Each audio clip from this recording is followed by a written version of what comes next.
And a very pleasant good evening, everyone, from Markisan High School. DailyDodge.com presents the high school football game of the week. And tonight, it's another matchup for you in the Trailways Large Conference. The Vikings of Parkview, Albany are in town to take on Field, joined by my good friend and partner, Tim Haldeman.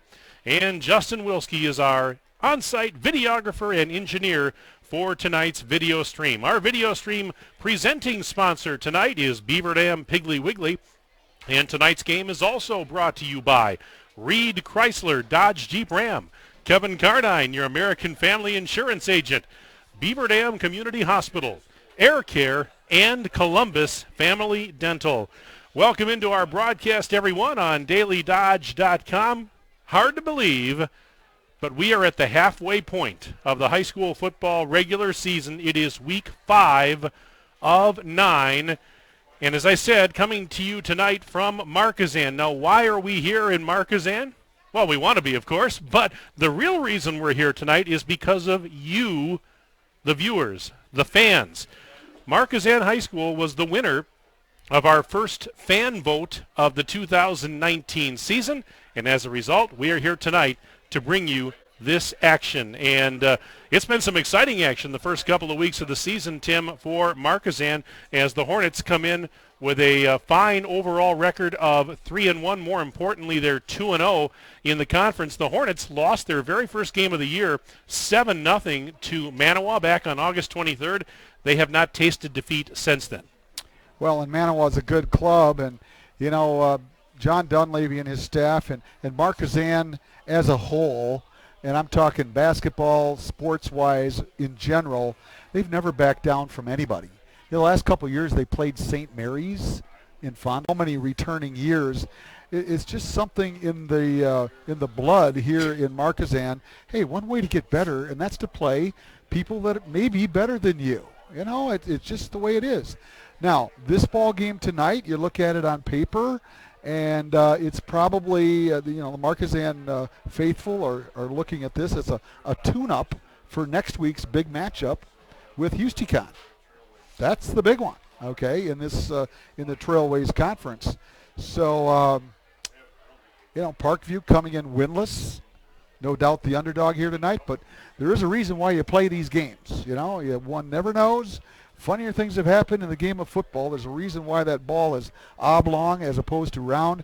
It occasionally takes really weird bounces, but the hill is going to be a mighty steep one to climb for the Vikings here tonight against a very, very fine Hornet squad from Markisan. You mentioned that the Vikings are 0-4. This is the first season of a co-op between Parkview and Albany. Now, Albany in the past has co-opted with Evansville, so something new this year. And, Tim, I'm kind of likening this a little bit to the Horicon-Hustisford co-op, because you remember prior to the co-op, both schools were struggling very mightily. And they started co-oping a couple of years ago. First year or two, things were a little bit slow.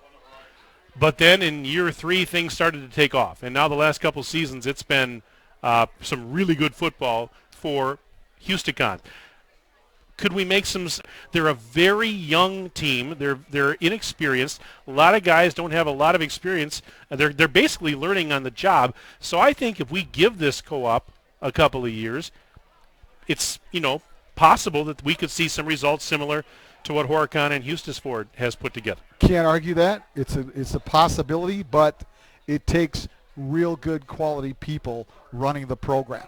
If you have consistency in the people that are, completely running the program, and I'm talking from the top. I'm talking athletic directors at both schools. I'm talking all the coaches, and I'm talking all the coaches. If everybody buys in and they're there that second year and they're there the third year, now all of a sudden the kids get some continuity.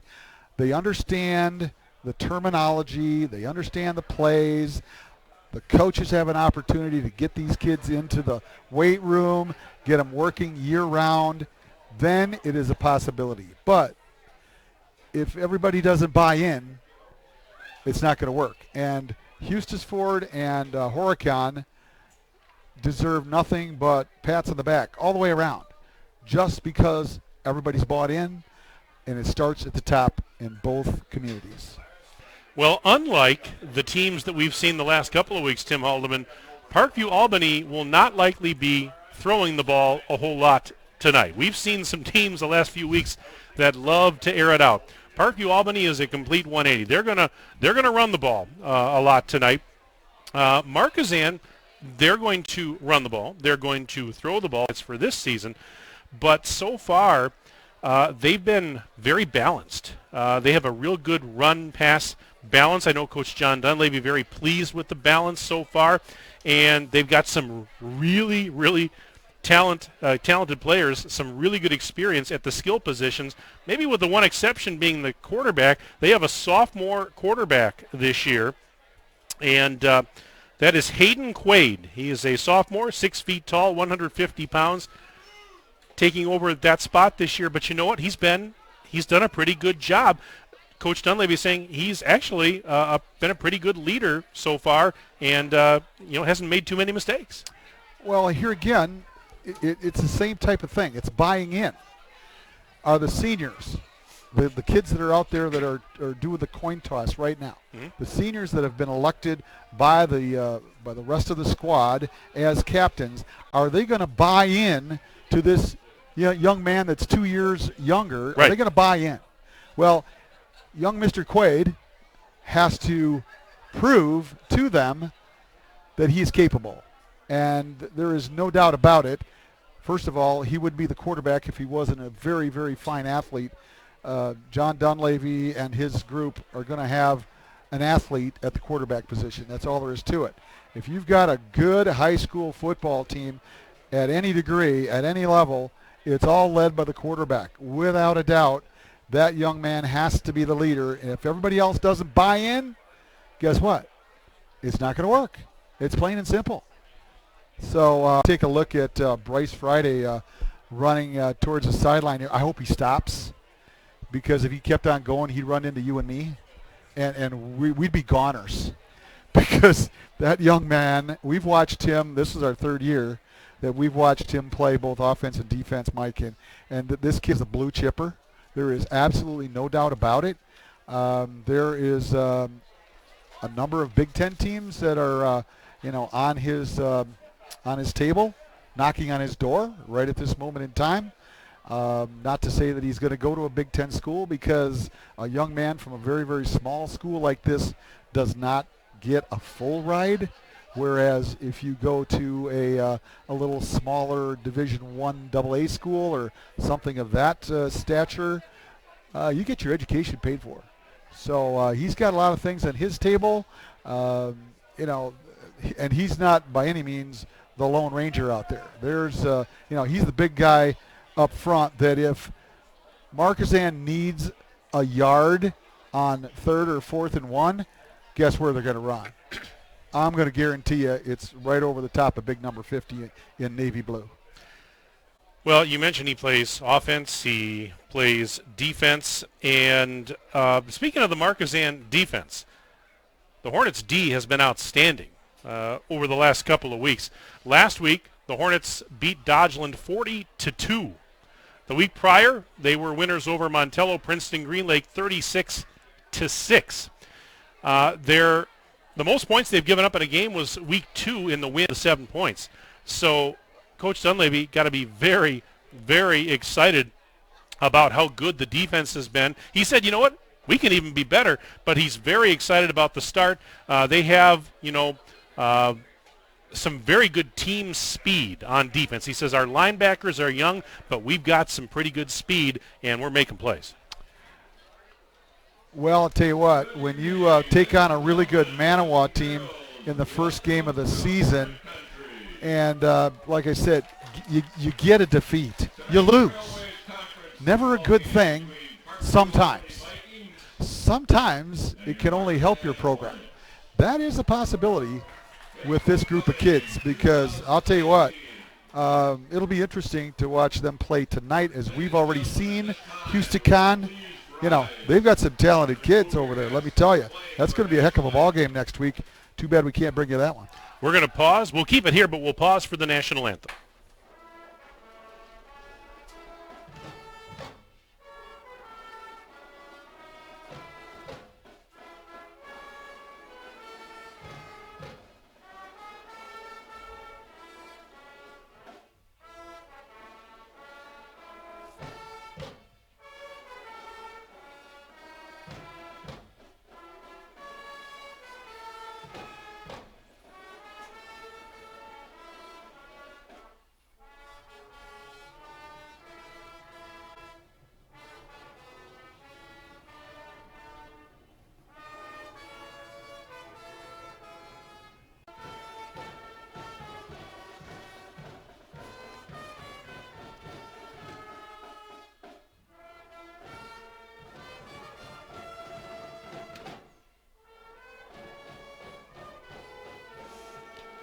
And the Markisan High School Pep Band with the Star Spangled Banner. Let's give you the starting lineups for tonight. First, the offensive starters for Markisan. And the Hornets are, of course, coached by the aforementioned John Dunleavy. The quarterback, as we mentioned, Hayden Quaid, a 6-foot sophomore at 150 pounds. Running back is John Bartashevitz, a 5'10", 175-pound senior. Receivers include Preston Wittoon, a senior at 6 feet tall, 160 pounds. Ethan Augustinovich at 6'4", 160 and a senior. Christian Schwant, 6'2", a senior and 160. And Max Stelmacher getting the start. He is a 6'2" senior, 180 pounds. On the line, the left tackle is, we mentioned him earlier, Bryce Friday, 6'3", 260 and a senior. The left guard is Jacob Middlestadt, 6 feet tall, 250 pounds and a senior. At center is Max Richter, 6'1", junior at 160. The right guard is Daniel Saylor, a senior at 5'11", 205, and the right tackle is Devin Brooks, 5'11", sophomore, 160 pounds. Now some defensive starters for the Vikings of Parkview, Albany, coached by Bob Myers. And the defensive ends are Xander Brown, 5'9", 205-pound sophomore, and Logan Gregg, he's a senior. At nose tackle is David Landis, 5'9", 250-pound sophomore, 156, along with Luke Schwengels, a junior at 6'1", 190.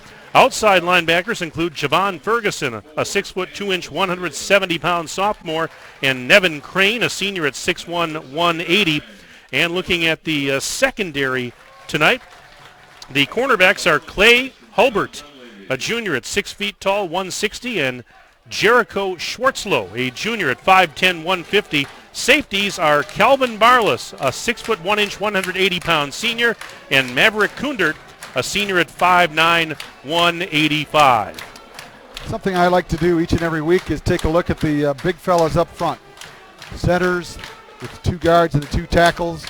This week, Markisan, 207 pounds per man, whereas Parkview at 217. Now, if you listen real closely to Mike Tronson with the weights and the height of those starters in the offensive line for the Markisan Hornets, a couple of them listed at 160 pounds. Mike, do me a favor and just take a look and read those off because you have access. You're talking about the line here? Yeah, there's a couple of them that are at 160 pounds. Yeah, the center, Max Richter, is at 160. There you go. Yep. Who else is at 160? Yeah, in the right tackle, Devin Brooks. There you go. I'll tell you what. I mentioned that to John Dunleavy down on the field prior to the game time here, and he looked at me and he goes, tell you what. He says, I'll take either one of those 160-pounders and match them up against anybody. He said, they're the toughest kids on my squad. So, I mean, let's face it. If you're 160 pounds, you're a tough kid. And so. Well, that's it, because, I mean, I never played football, and that's because I just have a belief you shouldn't play a sport when you have a broken bone. So, I mean, it just. You had a broken bone for 4 years? No, I'm just teasing. I didn't want to get injured. Yeah. Good point. Xander Brown's going to kick it away for Parkview Albany. Man. Max Stelmacher and John Bartashevitz back deep to receive for the Hornets. Here we go. It's homecoming here at Markisan this week, and here's the approach. Brown's kick, short end-over-end kick, fielded at the 30-yard line. This is Preston Wittoon across the 35 to about the 38-yard line. before he is tackled on the play by a host of white jerseys, including Maverick Kundert. So pretty good field position to start off for the Markisan Hornets tonight. 1st and 10 for the Hornets, and they'll mark it at the 38-yard line. And you can see on your video screen that the Hornets will go right to left in the first quarter tonight. They're in the dark blue jerseys and pants with the white helmets, the white numbers. Parkview a little bit of the opposite. They've got gray pants but white jerseys, blue numbers, and blue helmets. And the quarterback, Quaid, is out of the shotgun on this 1st and 10 play. Wants to throw right side. It's caught by Stellmacher. Sidesteps a man and now gets dragged down right near the line of scrimmage. And a good job defensively that time. It was Javon Ferguson on the stop, limiting the damage to only about a gain of a yard. It's at least 2nd and 9 coming up.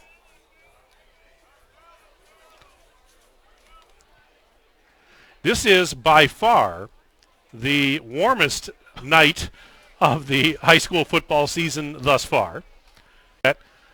So far this season.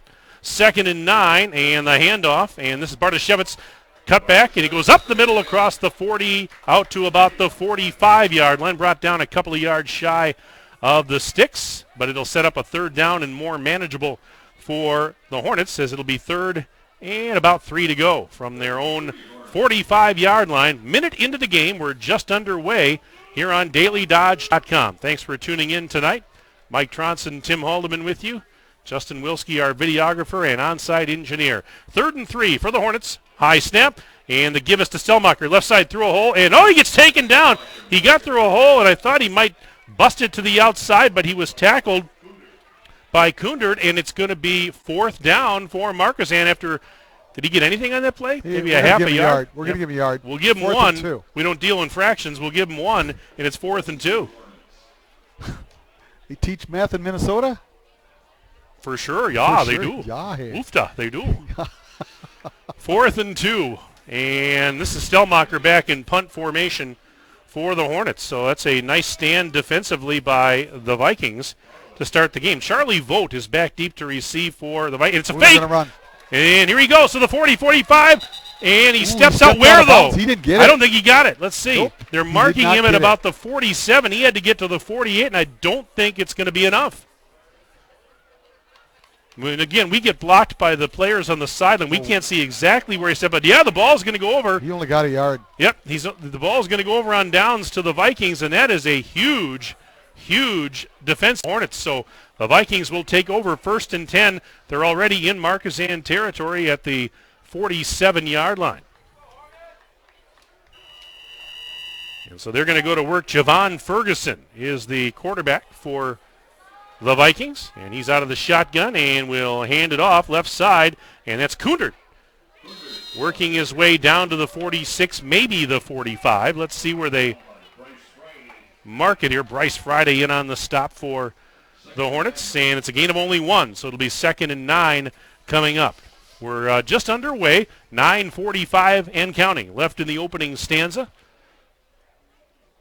Those of you that couldn't make the game, we're glad you're viewing tonight on the web. I can understand why John Dunleavy and staff decided to go for that on 4th down. I mean, they're definitely the favorite, and they just wanted to do it right off the get-go. There's a quick toss, incomplete, and it was intended for Nevin Crane. And it was tipped and falls to the carpet, incomplete. It'll bring up 3rd down and 9 for Parkview, Albany from the Markisan 46, 9:24 left, opening stanza. No score as of yet. You feel that little cool breeze there all of a sudden? Yes, I do, as a matter of fact. Hey. We'll take it. I'm sure the players don't feel it, though. On 3rd and 9, this is a keeper by Ferguson to the right side. He's got some room, 40. He's to the 35, 30, sideline, cut back, 25, 20, and finally knocked out of bounds near the 18-yard line.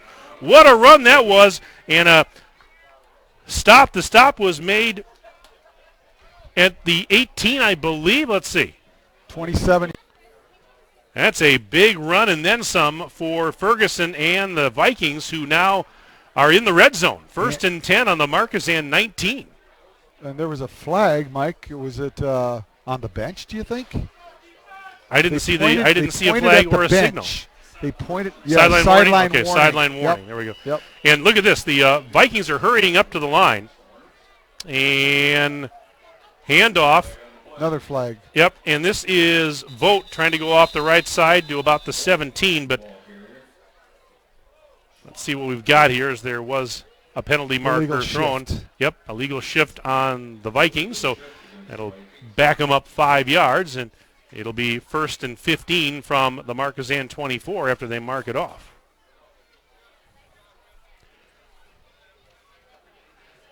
Well, yeah, we talked about the fact that the Vikings are in the first year of a co-op. They're winless and they're struggling. And boy, this is a pretty impressive start on both sides of the ball for a team that has yet to get a victory. But these kids aren't hanging their heads. They're still battling out there. Single receivers left and right. It is 1st and 15, and this is Ferguson looking to throw. It is bobbled incomplete. It was intended for Calvin Barless, and Barless got his hands on it. Yeah, exactly. Yeah, that was right there. Just couldn't hang on. 2nd and 15 coming up with 8:48 to go. What was that I said about that they're not going to throw much? Well, now they're a couple of throws. Gives it to Cooner. He is stuffed, and that's Bryce Friday in there. Bryce Friday will, drop him at the 27. No, beg your pardon, 28. So it's now going to be 3rd and about 19. I've always said that could there be a better name for a high school football player than Friday? Yeah, they really couldn't. If his middle name is Lights. I don't know about that. All right, on 3rd down, here's a throw towards the left corner of the end zone. It is caught!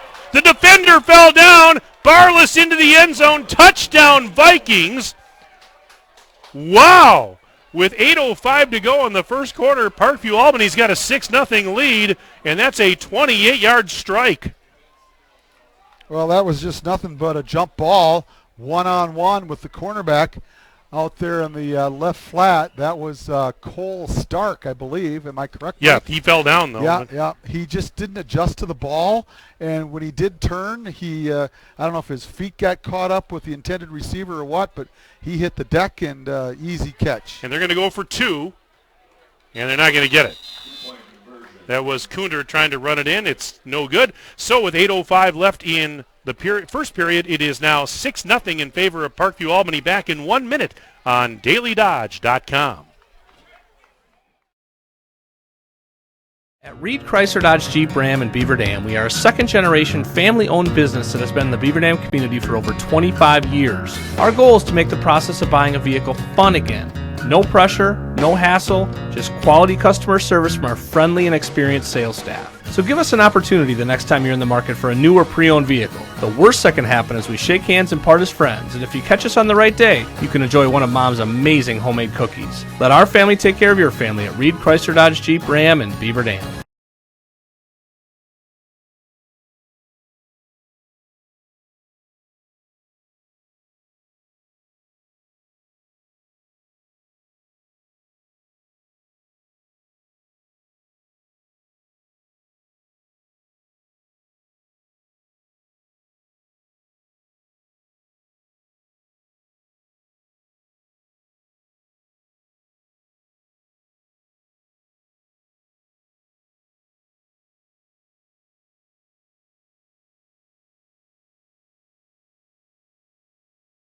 And I know we've got an awful long way to go in this one, but an impressive start for the Vikings. They lead at 6-0. Well, not only that, Mike, but they stopped a trick play on 4th and 2 on a run from punt formation. Give them credit where credit is due. Markisan had 4th and 2, come up with a trick play, and they stop them. That's really good football. All right, on 1st and 10 for the Hornets. This is a keeper by Quaid. He's across the 50 and down to the 45 before being tackled on the play by Nevin Crane. Well, that's a jolt that Markisan needed offensively, as the quarterback Hayden Quaid kept it and took it all the way to the 45-yard line. 16-yard gain on the play, and he just followed his lead blocker right through there after a fake in the backfield on the handoff. But I don't know whether or not that was a pass run option, Mike. I can't really tell for sure, but we might find out next time if he fades back and passes. 1st and 10 Hornets on the Viking 45. Man in motion is Stellmacher. He'll take the handoff. Coming to the near side, 50. 45, and tried to spin out of a would-be tackle, but he is brought down on the play by Luke Schwengels. And that limits the damage to only a couple of yards. They'll mark it at the 43 or 42-yard line, beg your pardon. And it'll be 2nd and about 7-8 yards to go.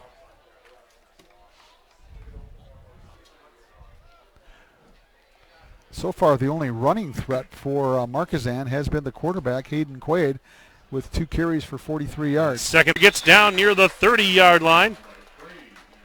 Nevin Crane, Kundert was there as well defensively, but it moves the chains. So you're right, Tim. A couple of big runs early on here for the sophomore quarterback, Quaid. Well, it's hard defensively, Mike, to cover both backs in the backfield and then the quarterback, who is a running type of quarterback in Quaid. It's tough to handle all 3 of those. Gain of 11 on that last play on 1st and 10 from the 31. Quaid going to throw this time right side. It's going to be picked off down the left sideline. 30 to the 40 to the 50 and tackled on the play after crossing the 50-yard. I can't see the number. Intercepted by Jericho Schwartzlow. And Schwartzlow had a lot of room on that left side of the field and takes it all the way back into Markisan territory. So just like that, what looked like a promising drive is abruptly halted, and Schwartzlow making a great play defensively. Well, I'll tell you what, the coaching staff is going to pull up the film on that one. Of you folks looking at home, whether or not you could see the Markisan Hornet player that was over the middle as opposed to making the outcut, there was nobody within 15 yards of him. He just plain chose the wrong guy to throw the ball to. 1st and 10, Parkview, Albany. Vikings have it at the Hornet 47-yard line. We're not quite halfway through the first quarter. 6:19 to go in the period. It's already 6-0 Vikings. And here's Ferguson on the keeper, dancing his way down to the 45-yard line. So a short pickup of a couple of yards.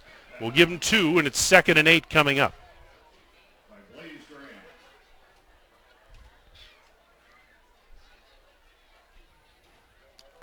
Well, a long way to go, but I tell you what, this is a start that probably a lot of folks didn't see coming in this game tonight. But you know what? Again, that's a credit to the Vikings. Both sides of the ball, they've looked pretty strong here early on. 2nd and 8. Vikings on the Hornet 45, and a toss to the left side. It's caught at the 40. And trying to make a move was Calvin Barless, but wasn't able to escape the defenders. So a gain of 5, and it'll set up now a 3rd down and 3 for the Vikings at the Hornet 40-yard line. 5:14 and counting left in the opening stanza on this summer-like night here at Markisan High School. Glad to be back in Markisan. We always love coming up here and think about all the great games, all the great teams we've seen here over the years, Tim. I was talking to Coach Dunleavy about how blessed this program has been. They've had some really fine talent for a lot of years in this program. And this is Ferguson rolling to the near side. He wants to throw off his back foot. He's got a man down there. It is caught. And into the end zone goes Nevin Crane for the touchdown. 40 yards. And it's 12-0 Vikings. Wow, and he threw. Wow, Crane had the defender beat, hauls it in from 40 yards away. Well, once again, it was a jump ball type situation, Mike, and the offensive receiver just plain outmaneuvering the defensive back. The D-backs have to adjust to the ball a whole lot better for the Hornets. And they're going to go for 2. Now, Coach Myers told me they would likely go for 2 every time Ferguson hands it off. This is Kundert following his blocker. Cut back. Did he die? And he got in for the 2-point conversion. So with 4:44 to go in the first quarter, it's now 14-0. Parkview, Albany leading Markisan. And we'll take a 1-minute break back after this on DailyDodge.com. Look around. This book, this meal, this lamp, this world is made of dreams.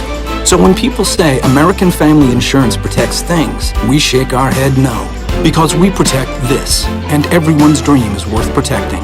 Insure carefully, dream fearlessly. American Family Insurance. Yes, I'm a dreamer. Contact the Kevin Carnine Agency, LLC at 920-887-9700 in Beaver Dam today. American Family Mutual Insurance Company, SI, and its operating company, 6000 American Parkway, Madison, Wisconsin. Crane, that was.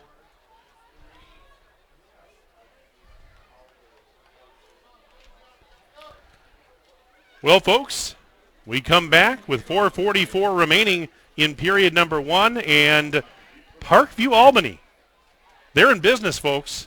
14-0, they lead the Hornets early. Here's the kickoff by Xander Brown, end-over-end kick, fielded at the 26. This is Preston Mattoon to the 30, 35, 40, and gets taken down around the 42-yard line.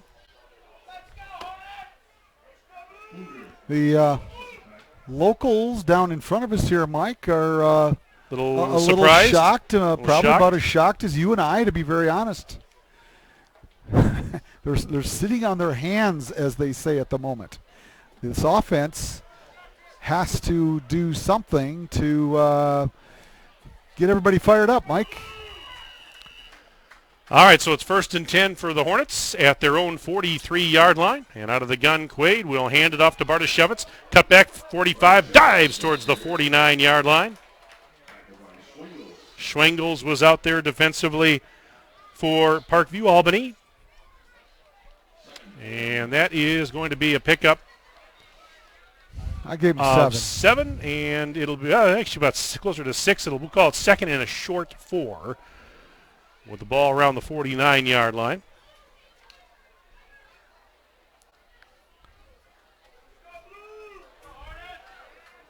And this time it'll be single receiver to the left, couple receivers to the right. Here's Quaid out of the gun, offside. And that play is blown dead.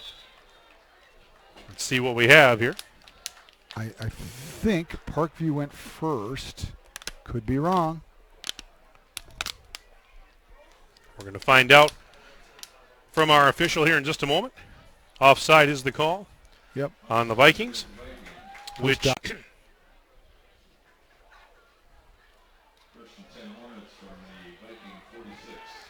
so the ball is at the 46 now of Parkview Albany, and that's where Markisan will have it 1st and 10. Same formation as before, and out of the gun, Quaid will give it to Bartoshevitz, right side 45, and tripped up as he crossed or tried to cross the 40-yard line. Schwengels again on the stop. And a pickup of 6. It'll be 2nd and 4.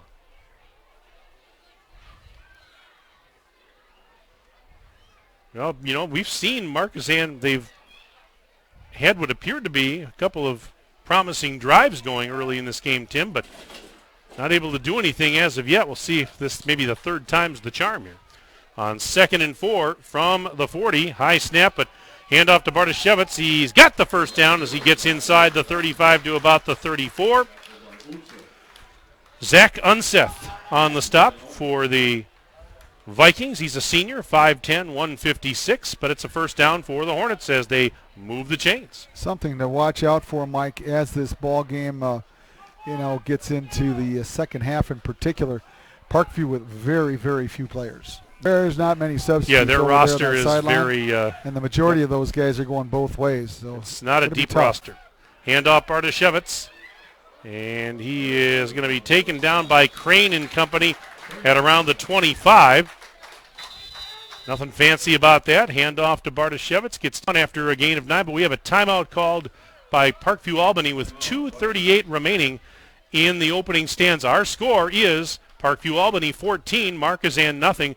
Our presenting video sponsor tonight is Beaver Dam Piggly Wiggly. Tonight's game also brought to you by Reed Chrysler Dodge Jeep Ram, Kevin Carnine, your American Family Insurance agent, Beaver Dam Community Hospital, Air Care, and Columbus Family Dental. You mentioned that the Hornets have a big one next week. Horicon Eustisford will be in town for a monster showdown in the Trailways Large. That's a 7 o'clock start next Friday night here at Markisan High School. Then the Hornets in 2 weeks travel down to the place we were at last week, Palmyra Eagle, to take on the Panthers. Meanwhile, Parkview Albany, they will host Dodgeland next Friday night at 7. That's at Parkview High School. And then they're on the road to take on Horicon Eustisford at Eustisford High School in 2 weeks. You know, this slow start, Mike, I'm sure you talk to the coaching staff right now. 2 things. 1, we're heavily favored. 2, it's homecoming. That's it. Second and 1. And a hand up Bartoshevitz, and he's got the first down. And more. As he got inside the 25, down around the 22-yard line. We'll check the spot for you. But that's going to keep the drive going. But, yeah, I asked John Dunleavy specifically in our weekly chat. I said, it's homecoming. I said, you don't necessarily like that, do you? I mean, most coaches don't. He says, yeah, let's face it. We have to understand that, you know, this is a rite of passage for these high schoolers, and you're not going to deny them that, you know. And I told him, I said, I thought with the talent and the kids that he's got in his squad, you'd think that they, you know, have pretty good heads on their shoulders and wouldn't look past this. As a handoff goes to Bartoshevitz, he is up the middle again, down near the 15-yard line. Now, that was a 7-yard gain there on first down. And Bartoshevitz now with 6 carries for 44 yards. And on this particular drive, Mike, you notice everything is Bartoshevitz. Yep. All right? Well, just wait for Quaid to pull one out of the belly here and scoot on into the end zone. 2nd and 3 for the Hornets from the Viking 14-yard line. 2 receivers to the right. Single receiver wide to the left. There's Quaid out of the gun. Bartoshevitz behind him. Takes the handoff. Tries to go left side. Breaks a tackle. And gets down near the 10. He got 3. Kundert was there defensively. Had some help from his friends. And he's just a little bit shy of the yard to gain. It's going to be 3rd and a yard with the ball now just inside the 12. 1 minute remaining in the first quarter, and this is a situation here, no doubt, where you got a 2-down situation. Should down 4 downs to get the first down here, and might be a situation where Quaid hangs on here and gets himself some little additional yardage. As he dances inside the 10. So it's going to be 1st and goal for Markisan. And the ball right now at about the 8-yard line. You know, with how news travels in this day and age with Twitter and what have you, that, you know, every touchdown for you folks at home, Mike Tronson gets on Twitter and he's throwing it all across the state of Wisconsin. And there's a few eyes have been opened up, I guarantee you, on a few folks when they see a 14-zip score with Markisan on low end. 1st and goal for the Hornets from the 8. High snap. Quaid going to run with it, and he's not going to go anywhere. He's taken down possibly for a loss. And that was just a great defensive play by Charlie Vogt. End of the quarter. And that's also, as you said, the end of the quarter. So after 1 complete, our score is Parkview Albany 14, Markisan nothing, back in 1 minute on DailyDodge.com.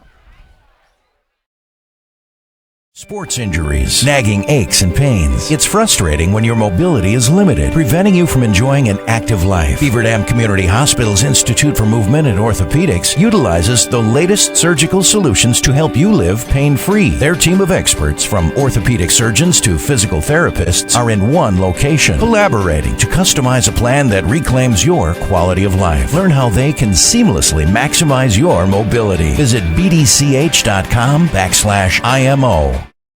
Air Care in Beaver Dam has been trusted by customers for over 37 years. This is Chad Guzzi, owner of Air Care, and we want to keep you happy and comfortable. From our courteous office staff to the honest and dependable technician in your home, our reliable team is working hard to provide heating and cooling solutions for you. We proudly serve the entire Dodge County area and beyond. Let us create the comfort in your home that you deserve. Call us today at 920-356-8860.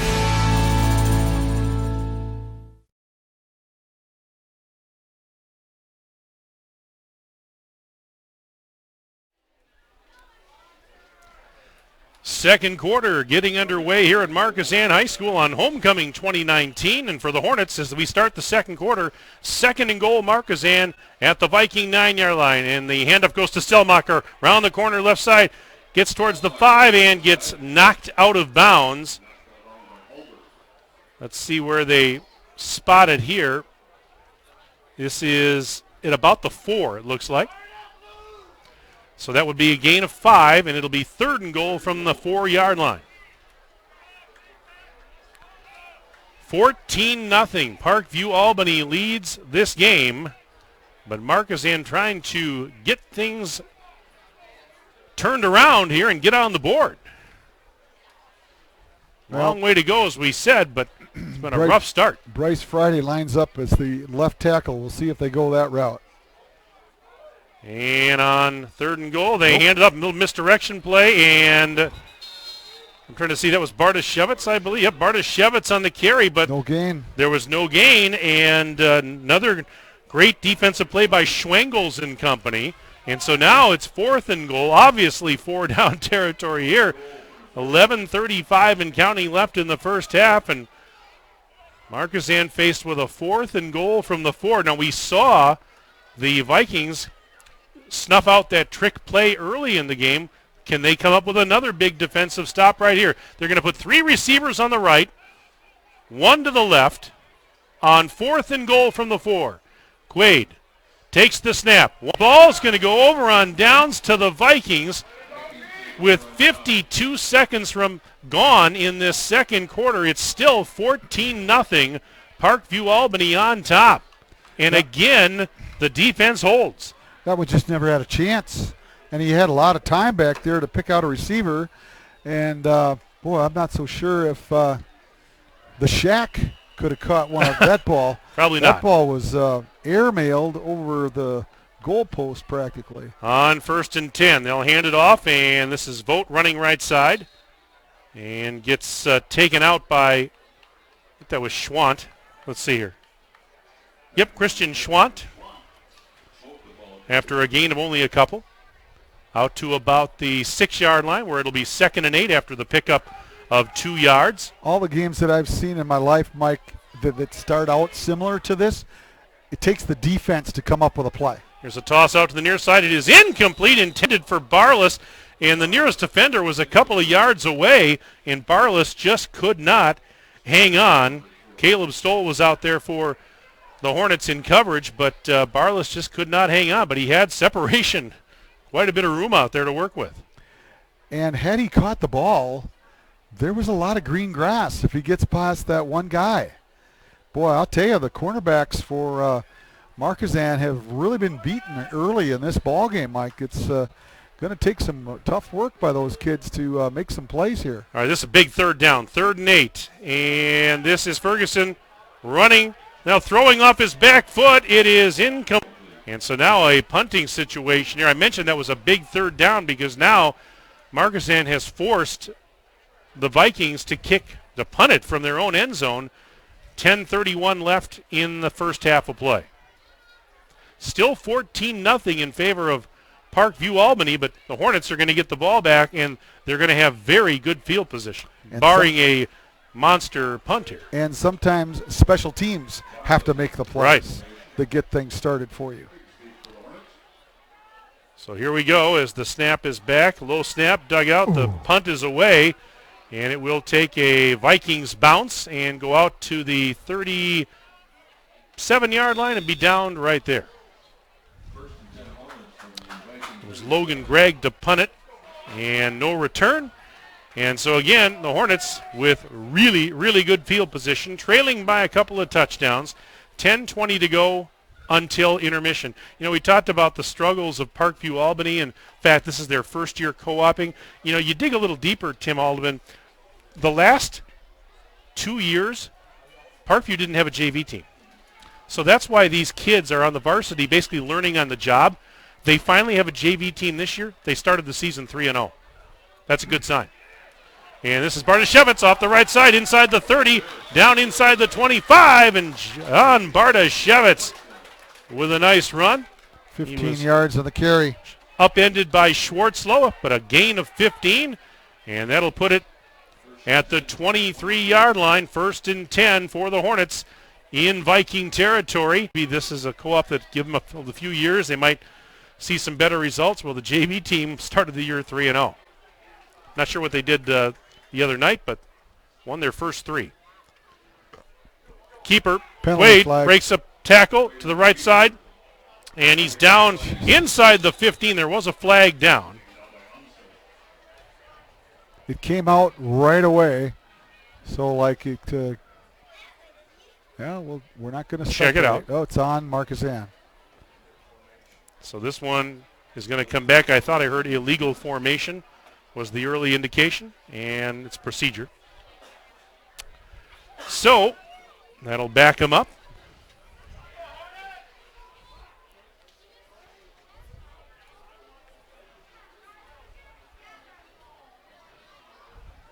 Yeah, I know. Talking with Coach Bob Myers this week, he says we've actually outgained our opponents the last 2 weeks, even though we didn't win the game. And I'm imagining, Tim, at least through this point, have they outgained Markisan? It's probably pretty close. And this is Bartoshevitz taking the handoff and gets down to around the 20-yard line. It's probably pretty close at this point. Yeah, I would say probably pretty close, but that is a gain of about 7, maybe 8. Who ran that one? Bartoshevitz. I would give him 7 yards. 7-yard pickup to the 20. It'll be 2nd and 8 for the Hornets on the Parkview Albany 20. 2 receivers left, 1 to the right. High snap again on the left side. And gets down to around the 12-yard line or so. Got 7 down to the 13. Yep, you're right. 13-yard line it is. 3rd and 1 after a pickup of 7. 8:46 and counting left until intermission. The Hornets have to get some points on the board here. That's all there is to it. They have to start feeling good about themselves. At this moment, the bend but not break system has worked fairly well for Parkview. Through a hole off the left side. Gets down near the 10. And actually inside the 10 about the 7. To about the 7. So it'll be 1st and goal. And, of course, the Hornets had 1st and goal a few moments ago, had 4 chances to punch it in, could not get it in.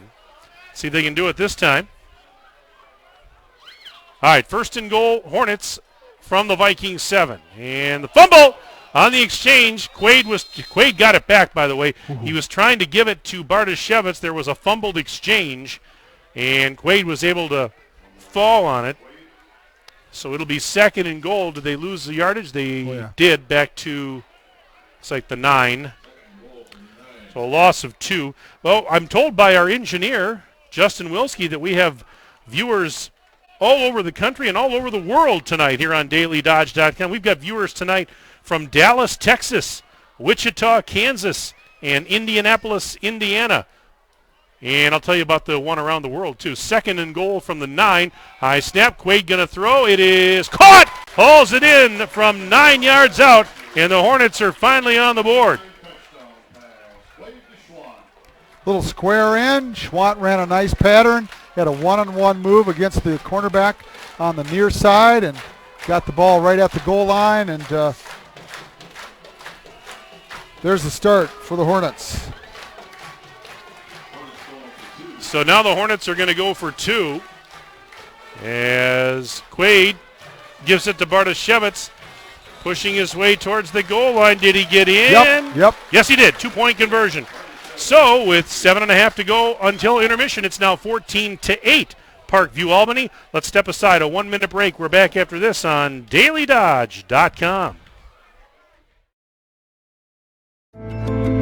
Hi, this is Dr. Adam Forster at Columbus Family Dental. If you've been unhappy with your smile, it's time that you come and see us. Our team of doctors are waiting to help you get your smile back.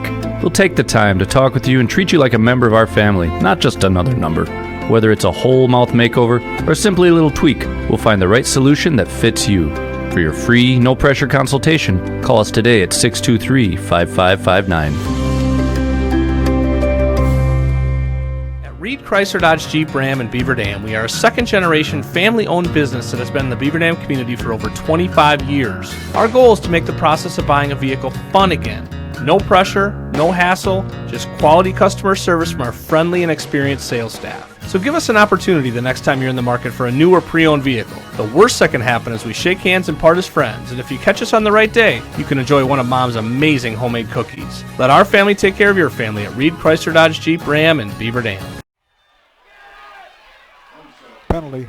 We've got a penalty flag on the ensuing kickoff. They didn't wait for us to come out of break, and Stelmacher kicked it away. Vote on the return. There is a flag down, and let's try and get the call here as we come back to Markisan High School. 7:24 to go in the opening half. Holding was the call on the Vikings. It's 14-8. Parkview Albany leading Markisan, and the Vikings will be backed up after that holding penalty. Mike Tronson alongside Tim Haldeman here in the booth. And we've got Justin Wilski, a.k.a. Ninja, our on-site engineer and videographer, helping us out on the dailydodge.com video stream tonight. This is our Week 5 high school football game of the week, and it will be 1st and 10 for the Vikings from their own 10-yard line after the penalty. Can you believe we're halfway through the regular season already? In another 7 minutes and 24 seconds. Well, that's true. All right. Penalty flag. Yep, penalty flag down. And that was Zach Unseth on the carry that time, but let's see what the call is going to be. Markisan bench already pointing at Parkview Albany, illegal shift against the Vikings.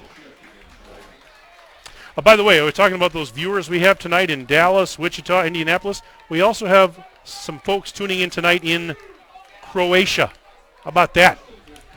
First, and a quick throw to the right side. Barless has it. And he is tackled at around the 9-yard line. Caleb Bianchi was there defensively. And it's a gain of 4, but it's still 2nd and 11. With the ball now at the 9-yard line. Just under 7 minutes left until halftime festivities. And we've got a 6-point ball game now, 14-8. Parkview Albany scored the first 14 points of the game. Markisan finally got on the board just a moment ago. And so a 6-point differential at the moment. 2nd and 11 for the Vikings from their own 9-yard line. Receivers to both sides. Out of the gun, Ferguson has it. Looking to throw. Right side, incomplete, underthrown. He wanted to hit Nevin Crane. Jason Ferguson, thus far, the quarterback for the Vikings, is 3 for 8 for a total of 72 yards. And I wonder if everybody knows where Parkview is. It's in Orfordville. Orfordville. You know where Orfordville is? Well, it's about 15 miles straight west of Janesville, isn't it? Janesville, Wisconsin, heading towards Monroe on Highway 11. On 3rd and 11, little misdirection play, handoff. And Vogt trying to break a few tackles. He did, but just couldn't get much going as he's taken down right around the 10-yard line by Friday and company. So a 4th down situation, and the Vikings will have to punt. And again, Markisan should stand to get a pretty tonight, Tim, with 1 passing touchdown on the season. He's now got 3. He's tossed 2 in the first half tonight. All right. Logan Gregg back to punt in his own end zone. Snap bounces to him. He gets it, and he gets a pretty decent kickoff. But it takes a bounce, a Markisan bounce, and it's going to be downed back inside the 20. So I tell you what, that snap bounced to him, and I thought, despite the circumstances, he was lucky to get off the kick. But then it took a bad hop, and not a lot they could do. When you get the bad snap, the last thing you want to do is just give up points in your own end zone. Right. He got it away. You just got to get it out of there somehow or another and allow your defense the opportunity to withstand the next offensive drive. And 5 minutes and 36 seconds remaining first half, 14-8 Markisan, and they're pounding on the door one more time. 1st and 10 This is Quaid on the keeper. Inside the 15, Penalty. 10, 5, and he got inside the pylon, but there is a flag down. Will it be a touchdown? Will it come back? It's coming back. Holding is the call on the Hornets. And the Vikings are clapping as that one will not count for 6. Hornets were a sniff and tie game there at that point, but it's all for naught.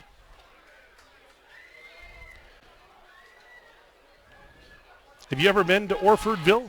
Oh, I know where it is. Basketball there in their old gymnasium. They have a new one. Okay. I have not been there for that. And I have umpired baseball at their high school field, which is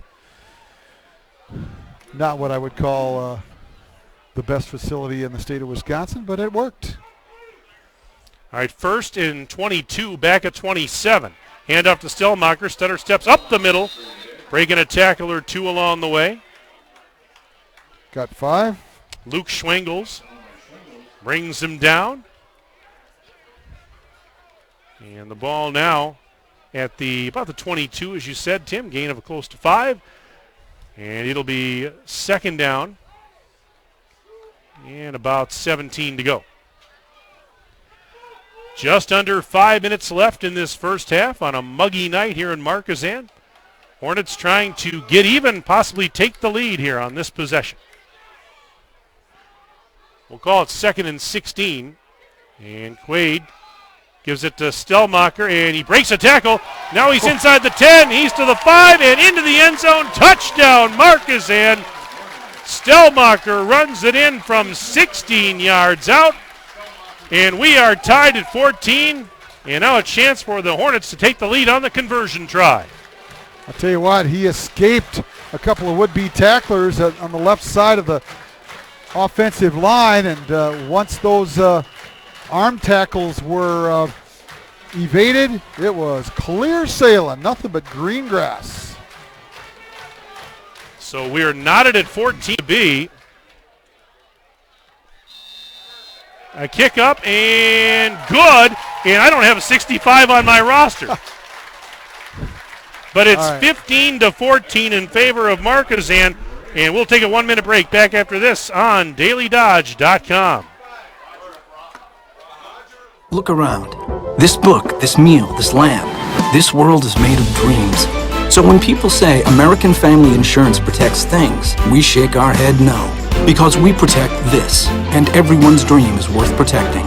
Insure carefully, dream fearlessly. American Family Insurance. Yes, I'm a dreamer. Contact the Kevin Carnine Agency, LLC at 920-887-9700 in Beaver Dam today. American Family Mutual Insurance Company, SI, and its operating company, 6000 American Parkway, Madison, Wisconsin.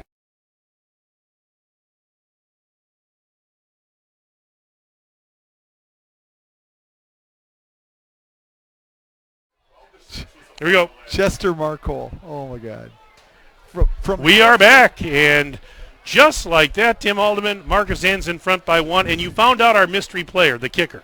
Yes. Roger Braha. Braha. Right, guys? Roger Braha. All right? Well-known player here at Markisan.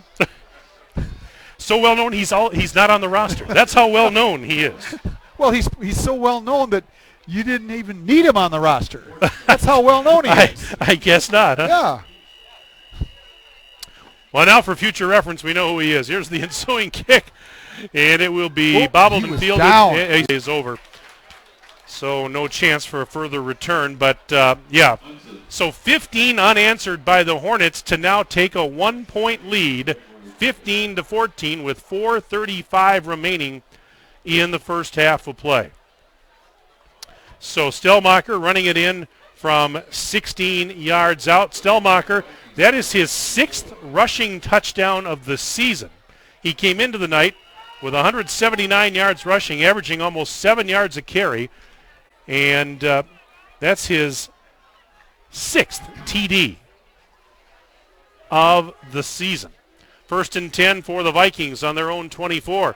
Ferguson off his back foot again, throwing to the near sideline. It is intercepted. Nope, incomplete. Well, I tell you what, that was almost intercepted.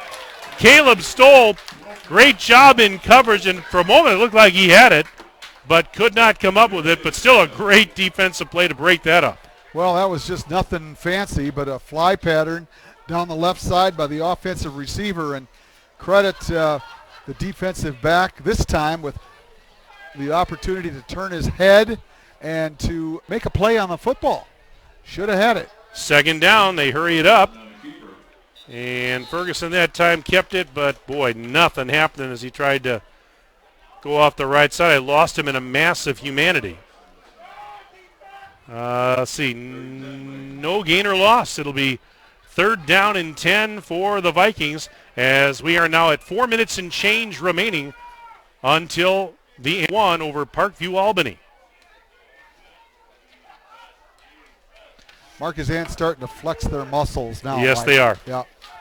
They're starting to control the line of scrimmage just a little bit, and the only run from scrimmage of any kind thus far for Parkview was on that first drive on that 27-yard scamper around the right side. I believe we have a timeout being called. We've got a timeout called by Parkview. Yep, so that is, I believe, their second timeout of the half. They have one remaining with 3:42 left until intermission. We will keep it right here. A reminder that our next high school football game of the week comes up 1 week from tonight, the last Friday night in September, the 27th, and next week we go to Trailways Small action as the Rio Fall River Rebels will play host to Johnson Creek. And our coverage begins next Friday night from Rio High School at 6:45. The kickoff, as per usual, will be at 7 o'clock right here on DailyDodge.com, your home for the area high school football game of the week, along with Justin Wilski, Mike Tronson, and Tim Haldeman from Markesan High School. Thanks for being with us tonight. 3:42 to go in the first half. It'll be 3rd and 10 for the Vikings from their own 24. And right now they trail by 1, 15-14. Big third down here. On 3rd and 10 from their own 24, Ferguson launching it right side. That one almost a connection. And my goodness, Jericho Schwartzlow, I thought he was going to grab it and hang on, but could not, and that was close. And a 4th and 10. Ferguson's a playmaker. Yeah, I tell you what, he's already shown that he can run and break some tackles. And I'll tell you what, the kid can throw the football, and he just needs somebody to catch it. Always comes in handy, doesn't it, Mike? Mm-hmm. So the Vikings to punt. Ooh, that one might have been partially blocked. It was close. And it will be down at about the 39-yard line. So, again, Markisan with a very short field in which to work with. How long has it been since we had a play to the left of the 50-yard line? I don't think we've had one in the second quarter. Not in the second quarter. Yeah. So it goes to show the dominance at this moment of Markisan. They get themselves another 6-pointer right here, and second half could be clear sailing. But I'll tell you what, that passing attack scares me. Ferguson's got himself a nice right arm. He throws it well. 1st and 10 for the Hornets on the Viking 39. Here's Quaid throwing left side. It is caught! And into the end zone for the Markisan touchdown goes Ethan Augustinovich. One play, 39 yards for the score, and it's 21-14 Hornets. One-on-one situation down the left sideline, and Augustinovich 15 and cruised into the end zone.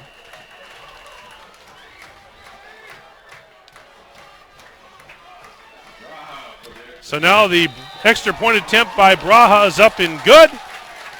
22-14, Markisan leads with 3:20 to go until halftime. Let's take a break. Back after this on DailyDodge.com.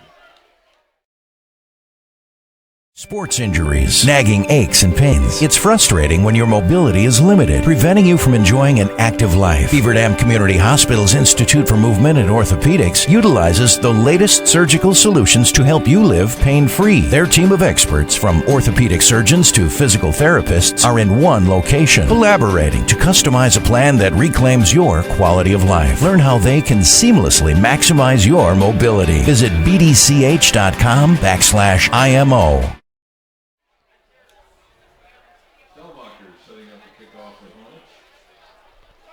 22-14 our score. Markisan jumping in front by 8 over Parkview, Albany.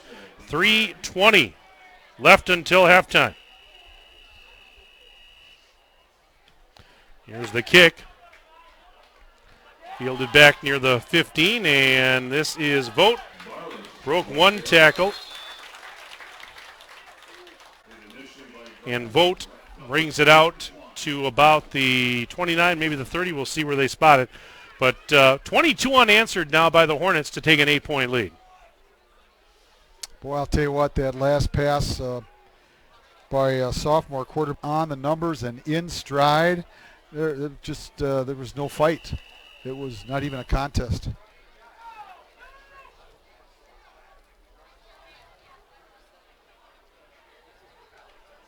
So it'll be 1st and 10 now for the Vikings. And they've got it at their own 29. And we'll counter play, and oh my goodness, Markisan all over that one defensively. Vogt had nowhere to go. There were blue jerseys in the backfield in an absolute blink of an eye.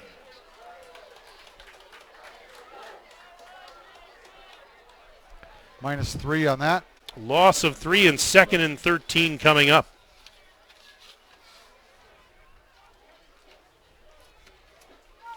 Tell you what, if I was Orfordville Parkview at this moment, I would probably run 2 more plays, and if I don't get a first down, you got to punt it. Intercepted, Bartoshevitz, left side, 20, 10, 5, touchdown Markisan, a pick 6. 30 yards on the interception by Markisan. 32 is the official. 32 yards, and picked it off in the defensive left flat, and there was nothing in front of him but a goal line, and Markisan now with 28 unanswered here with 2:28 remaining in this first half of play. 28-14, and out of the hold of Stellmacher. And here's the kick. Whoops. That one, nope, it's no good. So with 2:28 left in the half, it's now 28-14. Markisan on top of Parkview Albany. We're back after this on DailyDodge.com. Air Care in Beaver Dam has been trusted by customers for over 37 years. This is Chad Guzzi, owner of Air Care, and we want to keep you happy and comfortable. From our courteous office staff to the honest and dependable technician in your home, our reliable team is working hard to provide heating and cooling solutions for you. We proudly serve the entire Dodge County area and beyond. Let us create the comfort in your home that you deserve. Call us today at 920-356-8860.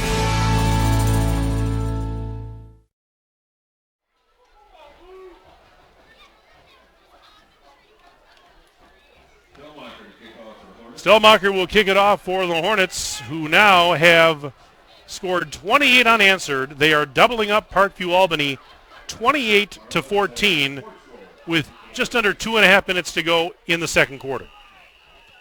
Here's the approach by Stellmacher.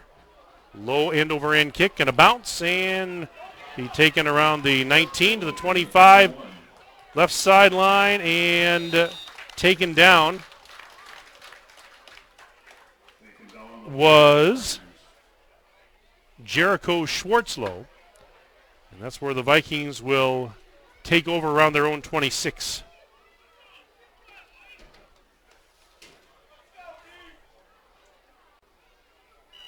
Nice crowd, huh, Mike? Oh, yeah, absolutely. Markisan really brings the folks out. Holy smokes. I look left and right. Boy, I'll tell you what, there's nobody downtown.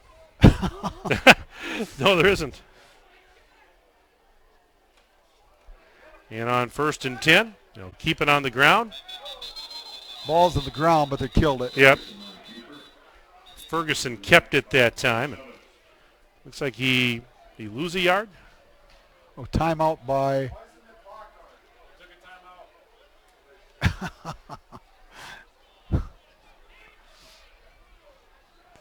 What I was laughing at there is somebody in the crowd is yelled out, "Why isn't the clock running?" That was a coach in the box next to us. Oh, okay.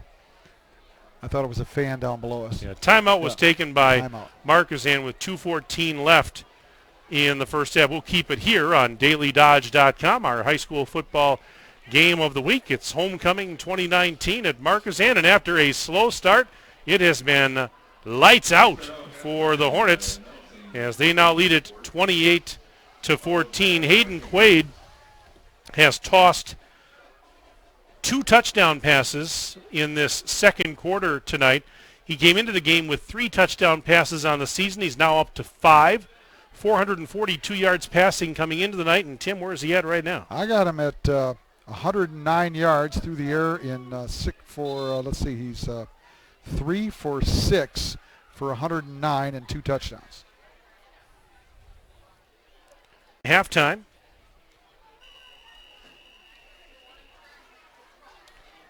.214 remaining in the second. It'll be 2nd down and 11 for Parkview Albany from their own 29 as they move right to left on your screen. And Ferguson faked the handoff, rolled to the right side, throws. It is almost intercepted. Intended for Barless, and Schwant thought was going to pick it for a moment. He knocked it down with that big paw of his. And it'll set up 3rd and long. Yeah, again, this is the reason we're here tonight is because of you, the fans. Markisan High School winning our first fan vote of the 2019 season. I think we're going to do another one in Week 9. So, in fact, Markisan won the Week 9 fan vote last year. We did the game at Partyville. On 3rd and 11, nothing happening up the middle. Another timeout. Unseth on the carry, but actually lost a couple, and Markisan did call its timeout, 2nd timeout, each team with 1 remaining.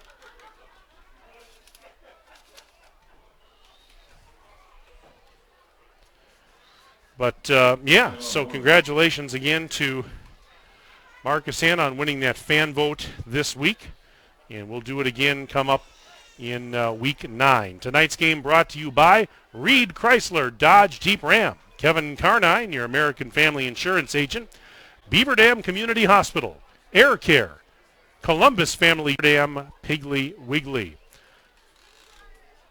You know, I wouldn't put it past this community to have Week 9. This year in Week 9, I believe they host Partyville. Yeah, they do. That should be a good game. And so, and who's to say we're not back here in Week 9? Well, one way to stuff the ballot box. All right. Vote early and often, right? Is that what they say? Is here a Brewer update with a 3-0? Is that what I heard? Yeah. Ahead? Yeah, they're ahead. Mm-hmm. All right. On 4th and 13, punting situation once again. Oh, whistles. And, yep, there's whistles all over the place. So we'll check it out. It is going to be procedure on the Vikings. Oh, the Vikings just want to limp into halftime here. They'll take this 20-14 disadvantage and be happy with it and start licking your wounds and try to get refreshed for a second half and come out as they did in the first half. They'll get the ball to start the 3rd quarter, but wow, what a comeback. The Hornets have just stormed back, and now more That's flags. That's going to be another 5-yarder, I think. Well, this will be a good one. And it is. Yep, illegal procedure again. Boy, penalties, and, this is something that Bob Myers said the mistakes have really hurt us in the first couple weeks, and they weren't making a lot of mistakes early in this game. They were playing well. And all of a sudden now going the wrong direction here. 4th and 20. Look at the end zone. 2 points. And that's going to be 2 points. That's a safety for the Hornets. with 1:54 left in the second. You know, Mike, interesting that you got a Brewers score here, 3-0 as they're entertaining the Pirates down at Miller Park tonight. 2 weeks ago, did anybody care? Nobody even cared anymore. Everybody buried them. Yep, they were. They were dead in the water. Wow, what a job.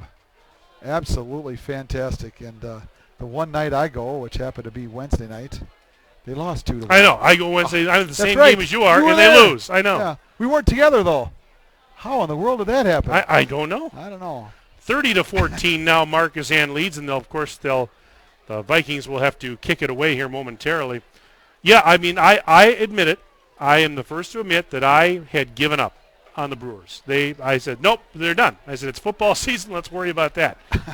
And look at where they're at now. I mean, did you think that there was any chance that at this juncture they'd be where they're at? No, and the thing is, the Cubs and the Cardinals are not playing terribly either. It's just the fact the Brewers got that hot. The Brewers they got hot. What, 12-2 in their last 14? Something like that. Yeah, they got hot. And this is, you know what? This is the time of year you want to get hot. Well, yeah. Because, I mean, even all it takes is just to get that one of those wild card spots. All right, here's the free kick coming up. And the end-over-end kick, low-line drive field at the 45 by Stelmacher, 50, 45. And well, we had the ball to the left of the 50-yard line for about 5 yards on that kickoff. That's the only time in this entire quarter that the ball has been to the left of the 50-yard line.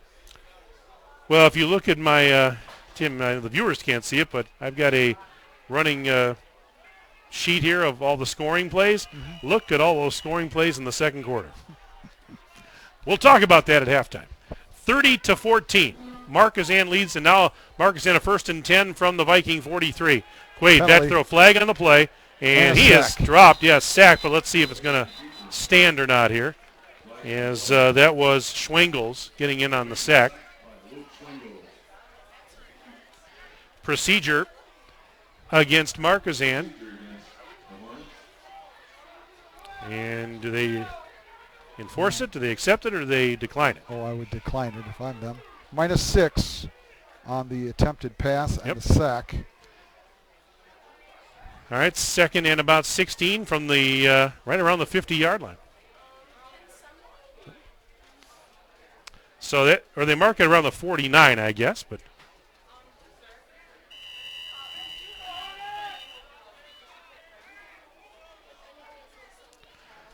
And on 2nd and long, Quaid looking to throw towards that left sideline. It is, there's a fight for it between the receiver and the defender. Who got it? He caught it. Augustinovich with the catch. And there was a defender all over him. It was Clay Hulbert. Holy mackerel, what a catch. 24 yards to Augustinovich. And here's a pump fake by Quaid, now steps up being chased. Quaid going to run with it. He's down near the 10. He's to the 5, and he is into the end zone, but their flag's down.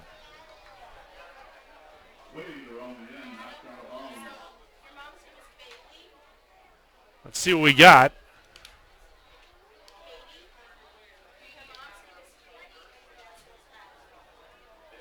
We'll get the call from our officiating crew. It's holding. Holding on the Hornets, and so that one is going to be wiped off the board.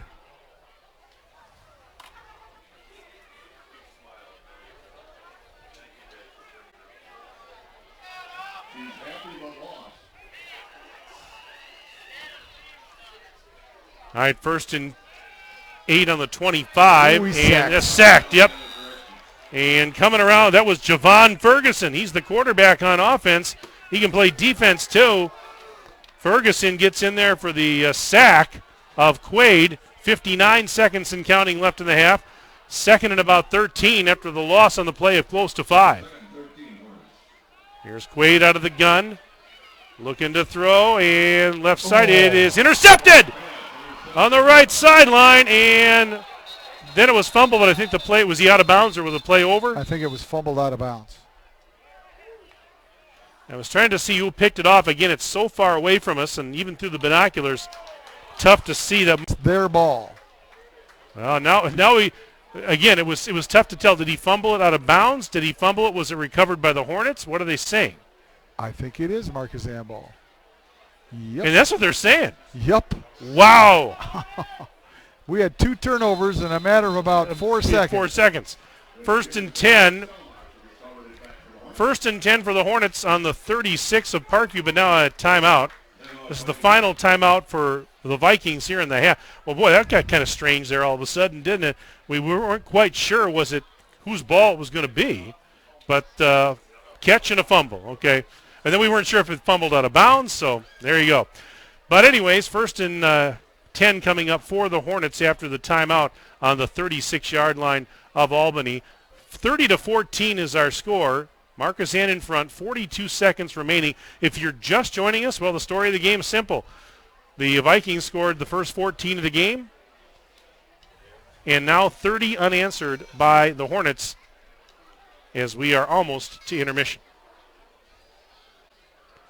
And this first half was moving along rather nicely, Tim Haldeman, once upon a time.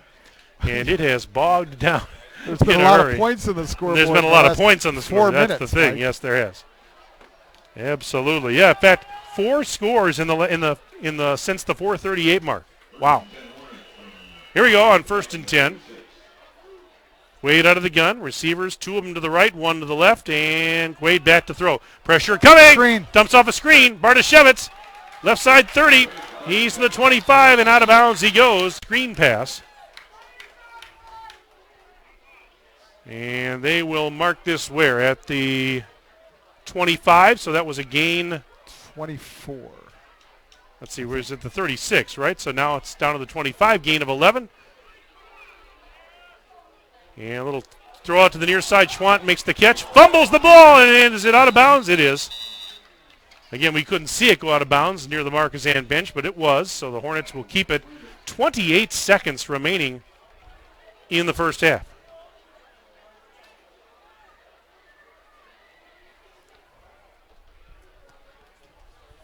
Loss of 1 on the play. 2nd and 11.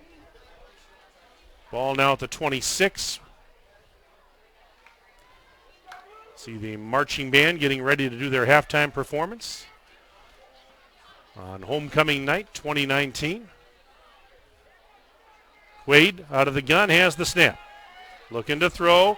Across the middle, Augustinovic dropped the ball. That was a little bit behind him. Just a little bit. Yep. That was a tough play to make. Could not come down with it. Faden Quaid leads him an extra step. We got another 6-pointer on the board, Mike. So it's going to be 3rd and 11 for the Hornets from the Viking 26. 22 seconds remaining until halftime. Quaid fakes the handoff straight up the middle. 15. He's to the 10. He's to the 5. Diving to the goal line. Touchdown, Markisan! Quaid on the keeper. 36-14, Markisan. 14 seconds left in the half. Well, the Hornets had him in a absolute pass defense, and they ran the run-pass option, and the option to the run. And here's Raha's extra point attempt. Boy, they don't waste time, do they? It's up and it's good. We'll keep it here, 37-14 in favor of Markisan. 14 seconds left in the half. Sorry about that, Tim. Well, there's another 7 points you can add on in the last 4.5 minutes of the half, Mike. Fast and furious. Boy, it has by been. The Hornets. Where was this in the early stages of the game? My goodness. 37 unanswered. Well, you just had a hunch, Tim, that, you know, it was going to be tough to keep a really good team like Markisan down for 4 quarters. I mean, you just kind of had that hunch. I won't argue. We might have said that off the air, Mike. But I think we did. We would never tell our viewers that. We just did. Well, at the time. Well, at the time, you know, right. At exactly. the time. Here's the approach by Stellmacher. Ground ball up the middle. Bouncing and taking it to 21. And up to about the 36 on the return goes Schwartzlow. 8 seconds remaining in the half.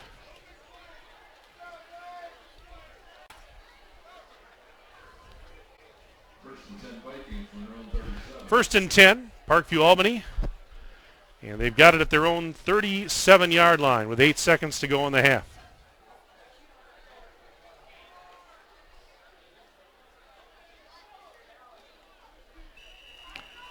As the Vikings come up to the line.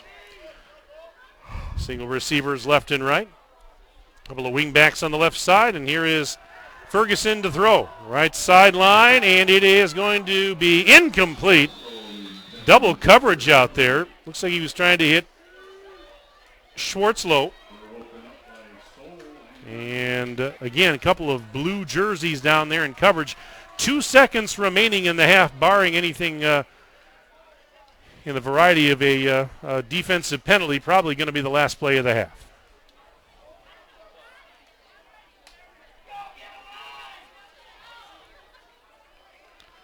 So here we go on 2nd and 10. Ferguson gives it up. They'll just keep it on the ground.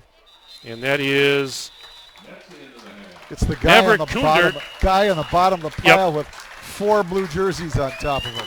Kundert not much happening. Yep, and that'll do it for the half. All right, 2 quarters of play in the books here at Markisan, and our score at halftime is Markisan 37 and Parkview Albany 14. Stay with us. We'll take a break, and we're back for our halftime report after this. You're watching and listening to the high school football game of the week on dailydodge.com.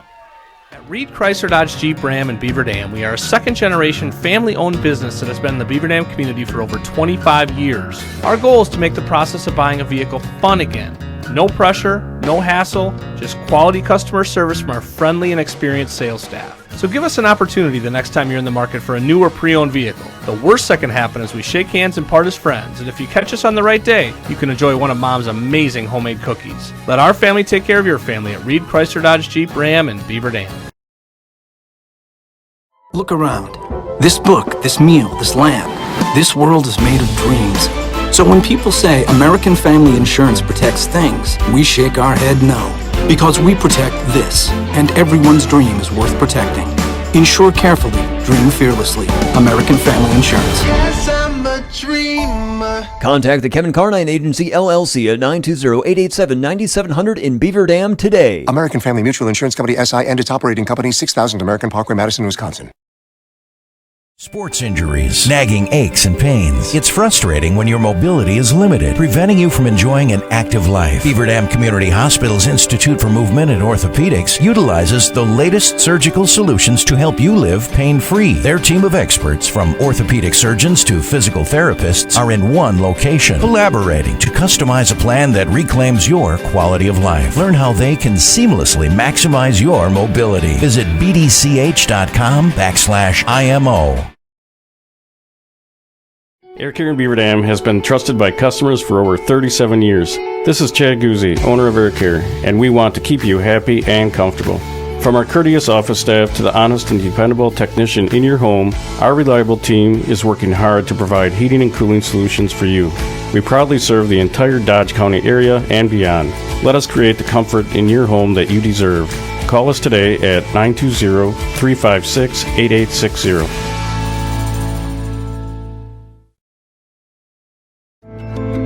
Hi, this is Dr. Adam Forster at Columbus Family Dental. If you've been unhappy with your smile, it's time that you come and see us. Our team of doctors are waiting to help you get your smile back. We'll take the time to talk with you and treat you like a member of our family, not just another number. Whether it's a whole mouth makeover or simply a little tweak, we'll find the right solution that fits you. For your free, no-pressure consultation, call us today at 623-5559.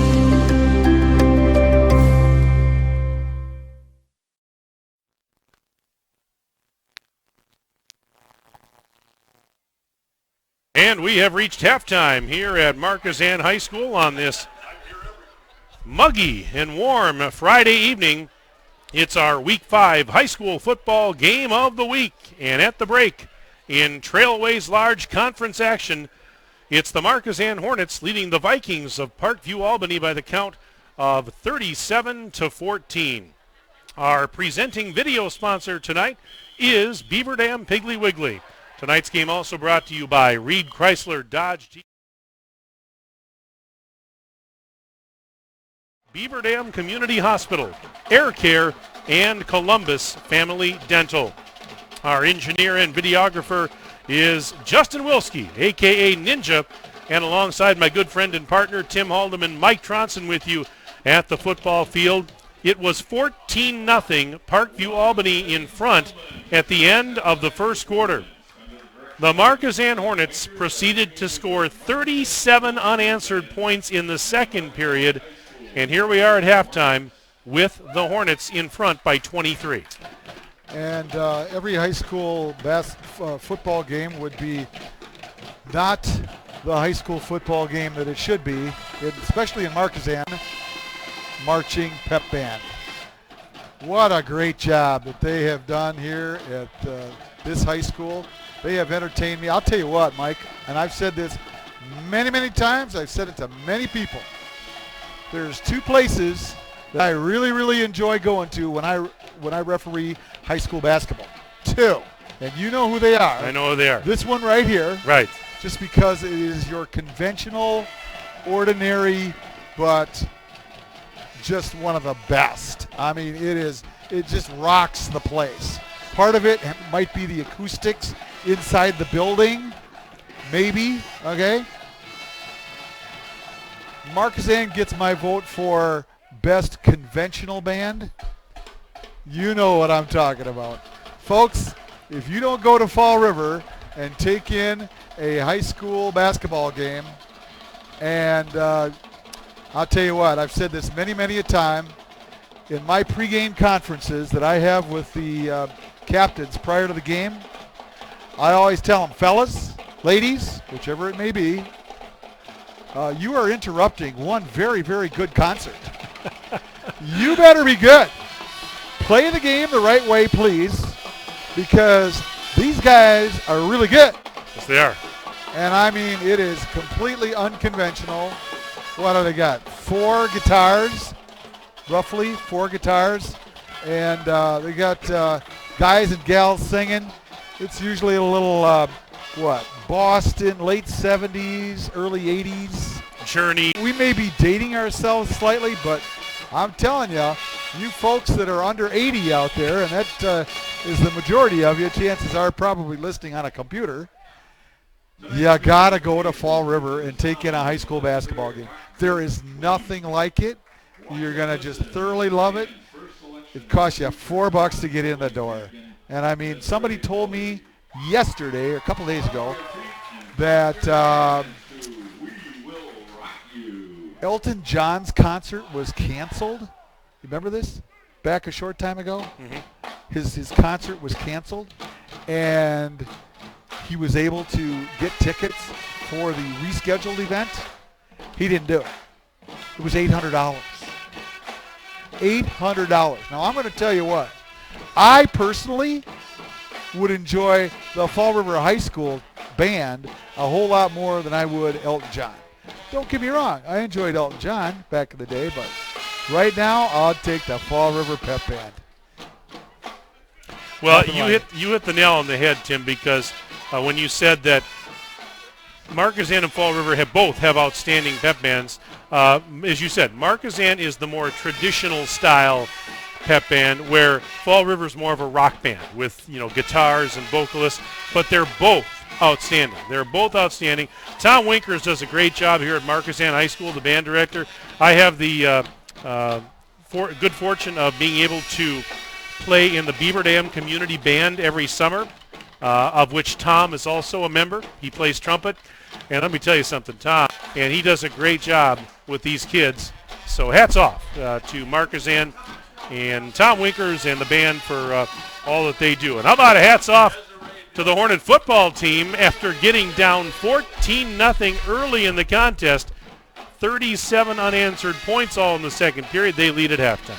And by the way, you folks watching at home right now, hopefully, on dailydodge.com, That is Desiree Dilly out there twirling the baton in that pretty fancy outfit she's got there. That is some outstanding work, and you just don't snap your fingers and learn how to twirl the baton in that fashion very quickly. That is some great work by the band and all of those young folks out there. That's a lot of dedication and a lot of work. Well, let's turn our attention back to football. I guess that's the reason why we're here, Mike.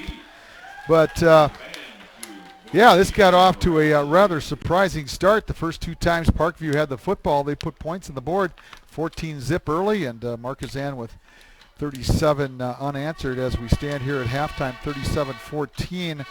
The Parkview Vikings, their first drive was had a nice run from Jason Ferguson, their quarterback. Javon Ferguson of 29 yards around the right side to get them into a scoring position.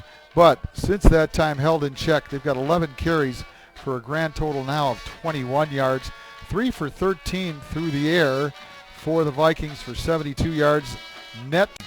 For the Markisan Hornets, sophomore quarterback Hayden Quaid, 6'4" through the air for 84 yards and a couple of touchdowns. And the offense, 25 carries, rushing the football, 161 yards. Leading the way there was John Barnashevitz with 82 yards on 13 carries. Hayden Quaid, 9 carries for 42 yards. Max Stelmacher, 6 carries for 37. Forgot to tell you, Quaid with 1 running touchdown in this first half. He had 2 passing, 1 to Schwant and 1 to Augusta Navitz. And the other coming on the return of an interception of 32 yards by Augusta Navitz. So all around, once we got into the second quarter, pretty much as expected, very honestly, Mike Tronson. Well, let's run down the scoring summary, shall we? Here at halftime, 37-14 in favor of Markisan. As we said, it was all Parkview Albany early as the Vikings scored twice in the first quarter. With 8:05 to go in the first period, Javon Ferguson tossed a 28-yard touchdown pass to Calvin Barless. A 2-point conversion failed, but it was 6-0 Parkview Albany, and we were 3 minutes and 55 seconds into the game. Then a couple minutes later, with 4:44 to go in the first quarter, it was Javon Ferguson tossing another. The 2-point conversion was good this time, and that made it 14-0 in favor of the Vikings. That was our score at the end of one. We went to the second quarter with Parkview Albany on top, 14-0. Oh, how things changed in the second period, as it was an all-out Markisan blitz. The Hornets got on the board with 7.5 minutes to play in the half when Hayden Quaid threw a 9-yard touchdown pass to Christian Schwant. A 2-point conversion was tacked on to make it 14-8. Parkview Albany still in front by 6. Then, not quite 3 minutes later, Max Stelmacher ripped off a 16-yard touchdown run. The extra point was kicked this time, and it was good. And all of a sudden, with 4:38 left in the half, it was 15-14, Markisan leading by 1. Oh, but they weren't done. Not by a long shot. 3:20 to go in the half. So this was now a minute and 18 seconds after Stelmacher's touchdown run when Quaid threw a 39-yard touchdown pass to Ethan Augustinovich.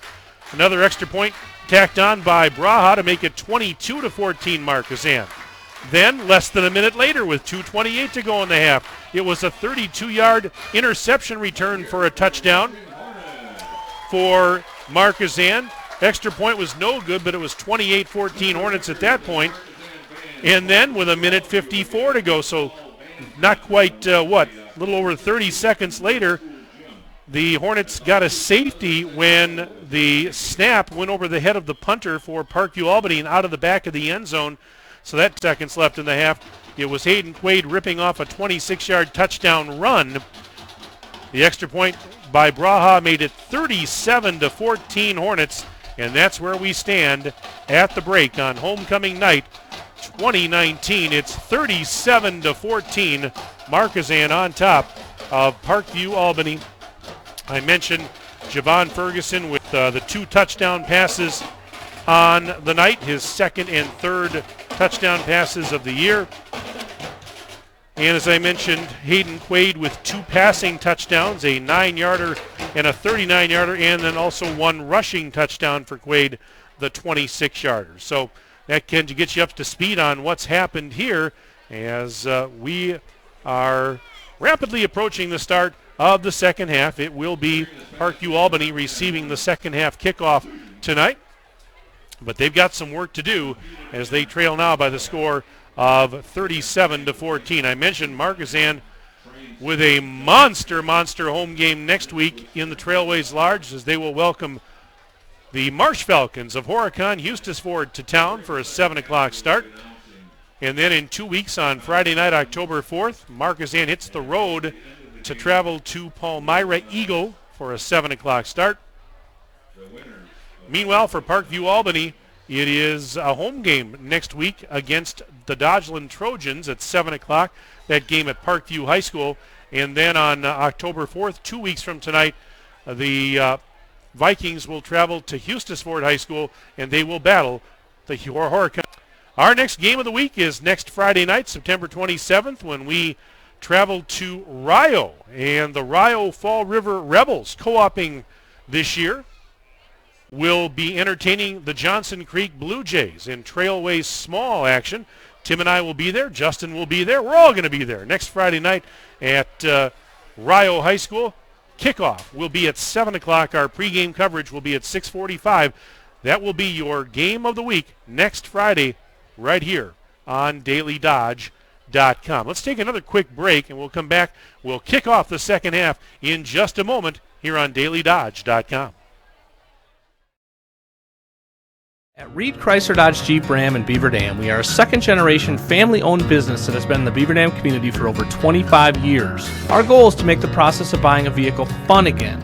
No pressure, no hassle, just quality customer service from our friendly and experienced sales staff. So give us an opportunity the next time you're in the market for a new or pre-owned vehicle. The worst that can happen is we shake hands and part as friends, and if you catch us on the right day, you can enjoy one of Mom's amazing homemade cookies. Let our family take care of your family at Reed Chrysler Dodge Jeep Ram in Beaver Dam.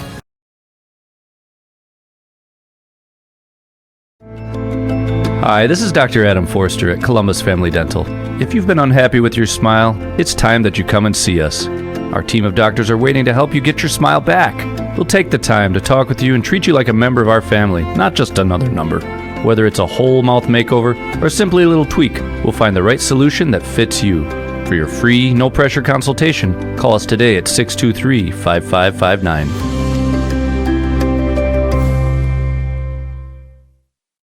Look around. This book, this meal, this lamp, this world is made of dreams. So when people say American Family Insurance protects things, we shake our head no. Because we protect this, and everyone's dream is worth protecting. Insure carefully, dream fearlessly. American Family Insurance. Yes, I'm a dreamer. Contact the Kevin Carnine Agency, LLC at 920-887-9700 in Beaver Dam today. American Family Mutual Insurance Company, SI, and its operating company, 6000 American Parkway, Madison, Wisconsin. Air Care in Beaver Dam has been trusted by customers for over 37 years. This is Chad Guzzi, owner of Air Care, and we want to keep you happy and comfortable. From our courteous office staff to the honest and dependable technician in your home, our reliable team is working hard to provide heating and cooling solutions for you. We proudly serve the entire Dodge County area and beyond. Let us create the comfort in your home that you deserve. Call us today at 920-356-8860. Sports injuries, nagging aches and pains. It's frustrating when your mobility is limited, preventing you from enjoying an active life. Beaver Dam Community Hospital's Institute for Movement and Orthopedics utilizes the latest surgical solutions to help you live pain-free. Their team of experts, from orthopedic surgeons to physical therapists, are in one location, collaborating to customize a plan that reclaims your quality of life. Learn how they can seamlessly maximize your mobility. Visit bdch.com/IMO.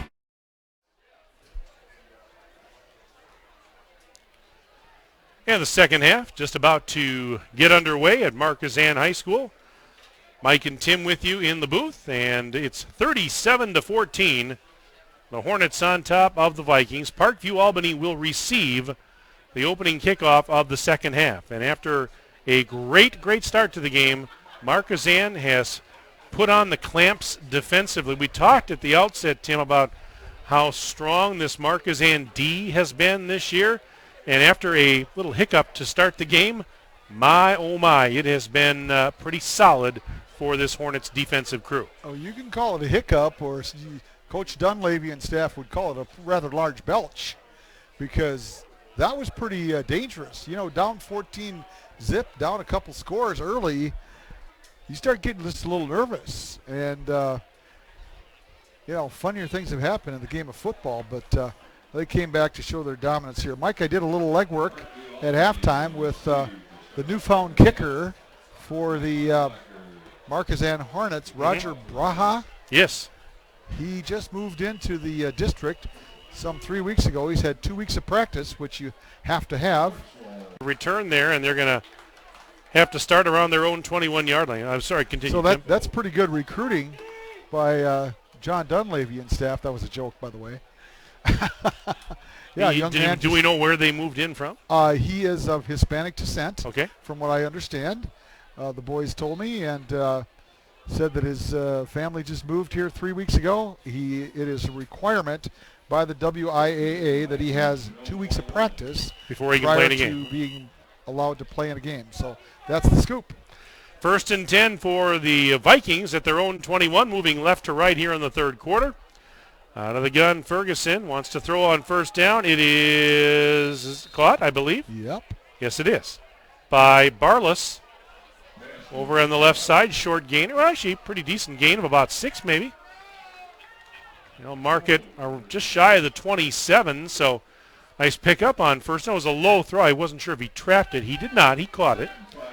And so a nice job by Barless, who has a touchdown pass in this, or reception in this game. Yeah, he's got 4 catches for 43 yards tonight. On second down, handoff. This is Vogt. Nice cutback. He's got a first down out across the 35 to about the 36, where he's met by a couple of blue jerseys.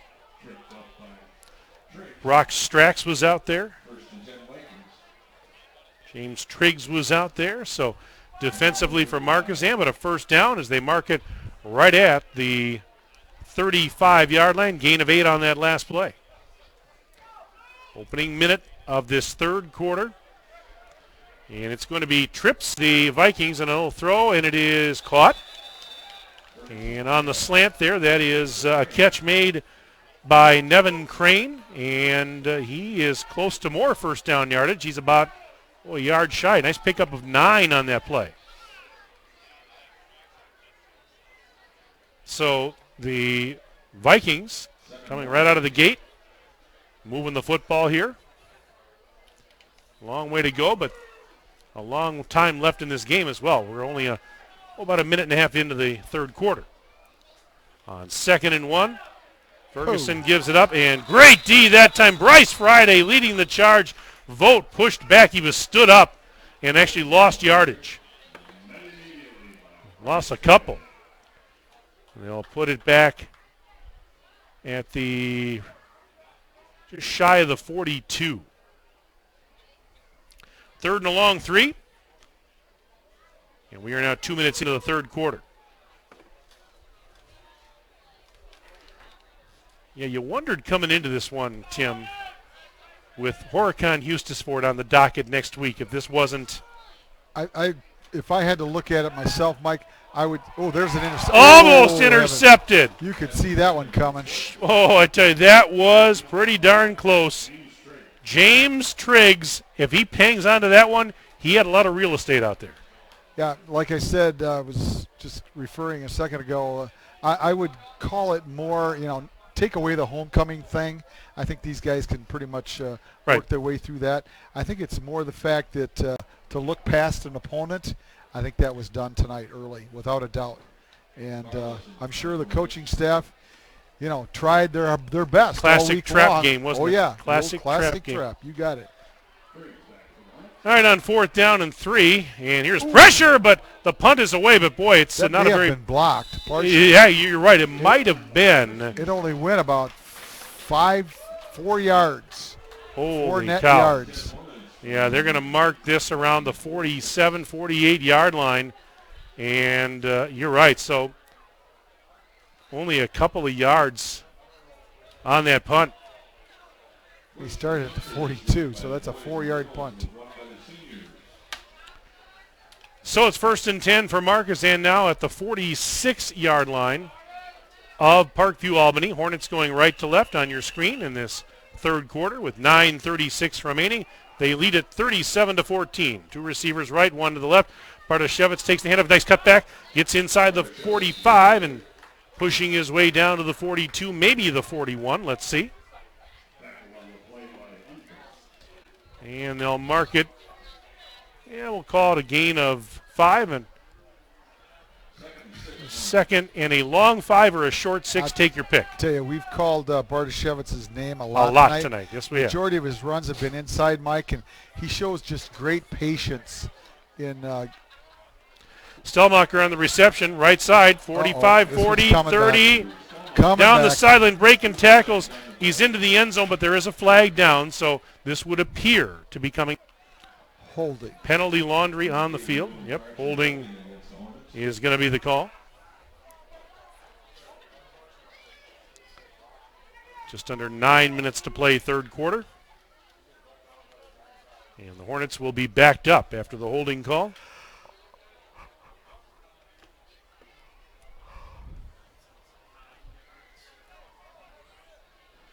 Mark it back at the Markisan 49-yard line.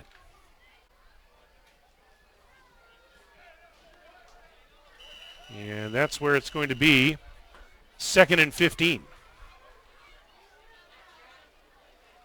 And out of the gun, Quaid with a couple of receivers to the near side. Hand off Bartoshevitz. He's across midfield inside the 45, and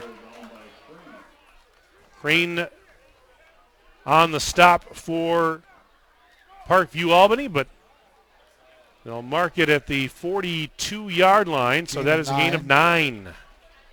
Bartoshevitz now knocking on the 100-yard door tonight. 15 carries for 96.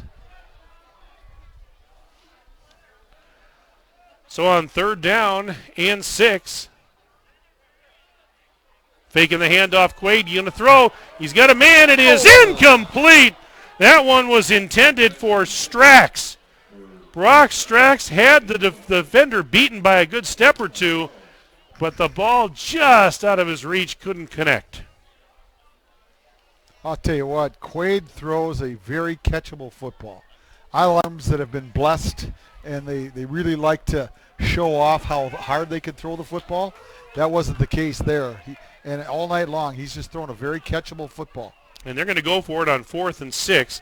Quaid out of the gun to throw again. It is caught. Stellmacher. Nice he's inside block. the 30. Got a block. 20 right sideline. 10, 5. Touchdown Markisan. 42-yard pass play. Quaid to Stellmacher. And with 8:08 to go in the third, it's now 43-14 in favor of the Hornets.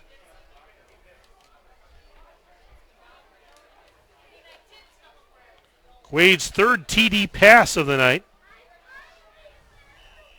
By the way, this young fella kicking here, Roger, is in need of an interpreter. He does not speak English. Extra point is good by Braha. All right, so it's now. He's making friends in a hurry. He is. 44-14 in favor of Markisan. Back after this on dailydodge.com. Hi, this is Dr. Adam Forster at Columbus Family Dental. If you've been unhappy with your smile, it's time that you come and see us. Our team of doctors are waiting to help you get your smile back. We'll take the time to talk with you and treat you like a member of our family, not just another number. Whether it's a whole mouth makeover or simply a little tweak, we'll find the right solution that fits you. For your free, no-pressure consultation, call us today at 623-5559.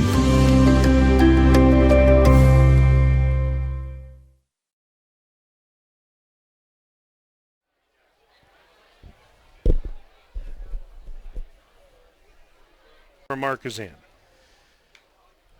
Boy, I tell you, we're knocking on a running clock here, Mike, and there was a point in this ball game where we were thinking there was a running clock possibly for Parkview when they scored 14. The first early 14. points.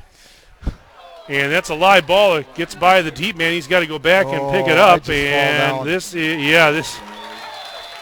just had no chance as Jericho Schwartzlow saw the ball go by him. By the time he picked it up, the cavalry was coming, and he was in trouble.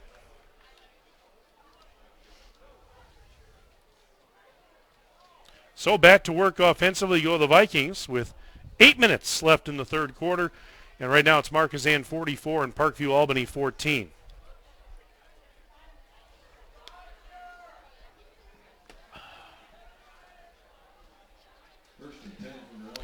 And the ball's on the 12-yard line.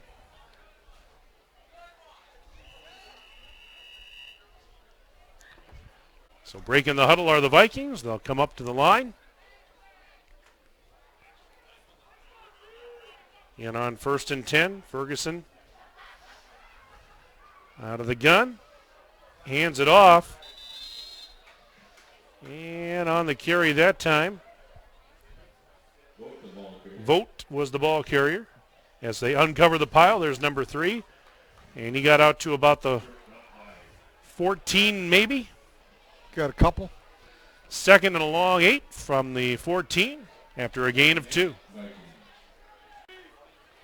They'll pack it in pretty tight again. Now they motion him in. That was Schwartzlow, but we've got flags.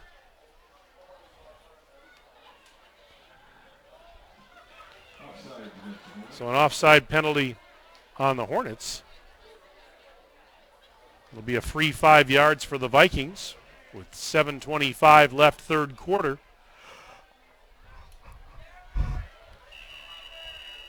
So it turns a 2nd and 8 into a 2nd and 3. Ball's now at the 19-yard line.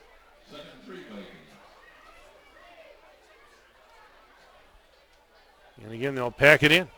Motion man is Schwartzlow. Ferguson fakes the handoff, going to keep it, and gets to about the 20, maybe the 21 with forward progress, but he got stood up. I don't think he got too much.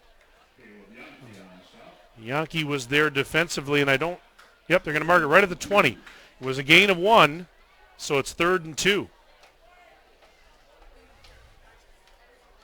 6:49 and counting left in the third. I mentioned the nice crowd that we have here tonight, Mike. Oh, yeah, absolutely. And as I went toward the concession stand at halftime, the Ferguson's throw is almost intercepted. Schwartzlow was the intended receiver. Caleb Stoll was out there in coverage for Markisan, breaking it up, almost intercepting it. What I was saying was the folks lined up along the fence that aren't in the stands. Yeah. From the Markisan area. Hey, this community supports this team and this school. It's they always have. I mean, I can't think of a time I've ever come here and there's not been a good crowd. And they go for it and intercepted. On a 4th down and 2, they go for it, and it was picked off by Brock Strax. So Strax with the INT, and now another short field. How many times have we said that tonight? Especially since the start of the second quarter for the Hornets, who lead it by 30 at the moment, 44-14. Ball is at the 23, just shy of the 22, where it's 1st and 10. Markisan in enemy territory. A couple of receivers to each side. Quaid's in that familiar shotgun with Bartoshevitz behind him. Now they motion a man. And faking the handoff. This is Quaid running up the middle. Quaid on the keeper, gets inside the 20, down near the 17.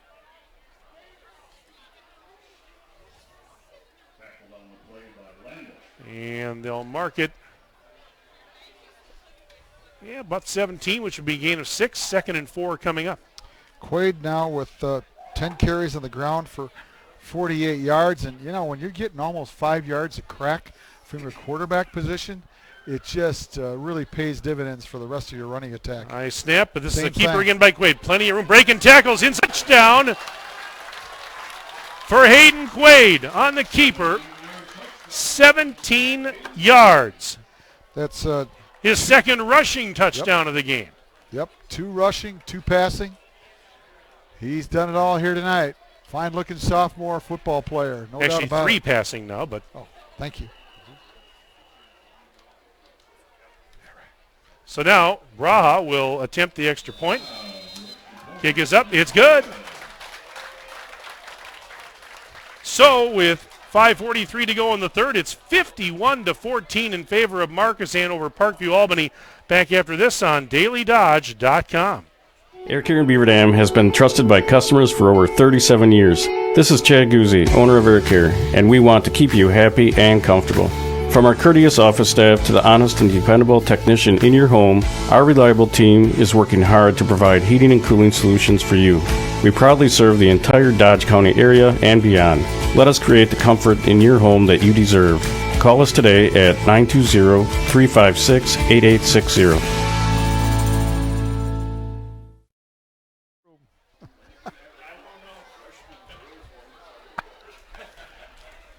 Okay, now I've heard everything, Tim Haldeman. As we're coming out of the break here, did I just hear this right? It's homecoming, of course. Yep, the freshman girls won the tug of war competition. That's what I was told. Okay, that's bigger than a 51-14 score here. Come on, that's the bigger news here, folks. Hey, oh my! Did you hear everybody laughing? I think did. They listened to us on the apparently phones. They've got us tuned in on their phones. Ornery bunch. And here's the ensuing kickoff. I'm serious, man. I mean it. And this is Vogt, and he gets hit pretty good near the 28-yard line and knocked backwards. And we have the running clock, Mike. Boy, the high school girls have gotten a lot tougher since I was in high school. Holy cow. How about that? Well, how about this score? 51-14 Hornets now. And we have a running clock.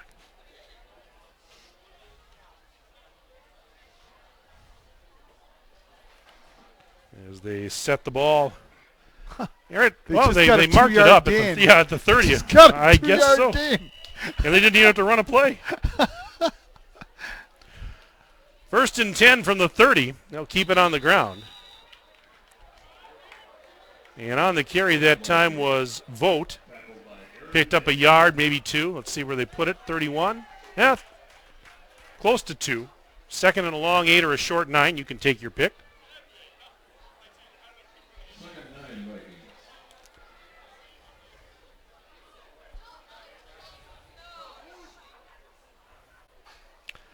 Second down. This is Ferguson.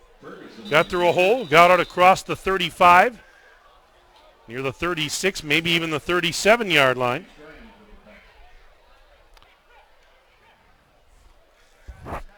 So, unless there is a scoring play or an injury or a timeout called, we do have a running clock now. The points, it's 51-14, Hornets over the Vikings.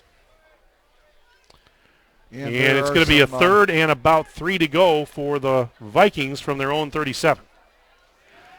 And here's Ferguson rolling out to that far side. It is almost intercepted. That was darn close. It was intended for Unseth, and it was broken up by Caleb Stoll, he's one of the many defenders out there for the Hornets who had a good game tonight. Well, that was a timing play that was a couple of ticks too late. If Ferguson would have had that one all over again, he would have gotten rid of it a couple seconds sooner. He had a man, but he just took so long in getting the ball to him that it allowed the defender the opportunity to make a play. Just got to get it out there quicker to allow the offensive player to get the ball and make a move. 4th and 3 for the Vikings from their own 37. They'll go for it. And here's a throw by Ferguson. It is caught by Barlis, and that's first down.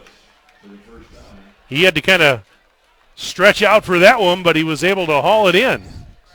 Barlis taken down around the 43. 6-yard gain. 6-yard pickup. It was enough to move the chains. 2:49 and counting left third quarter. And the drive continues for Parkview Albany.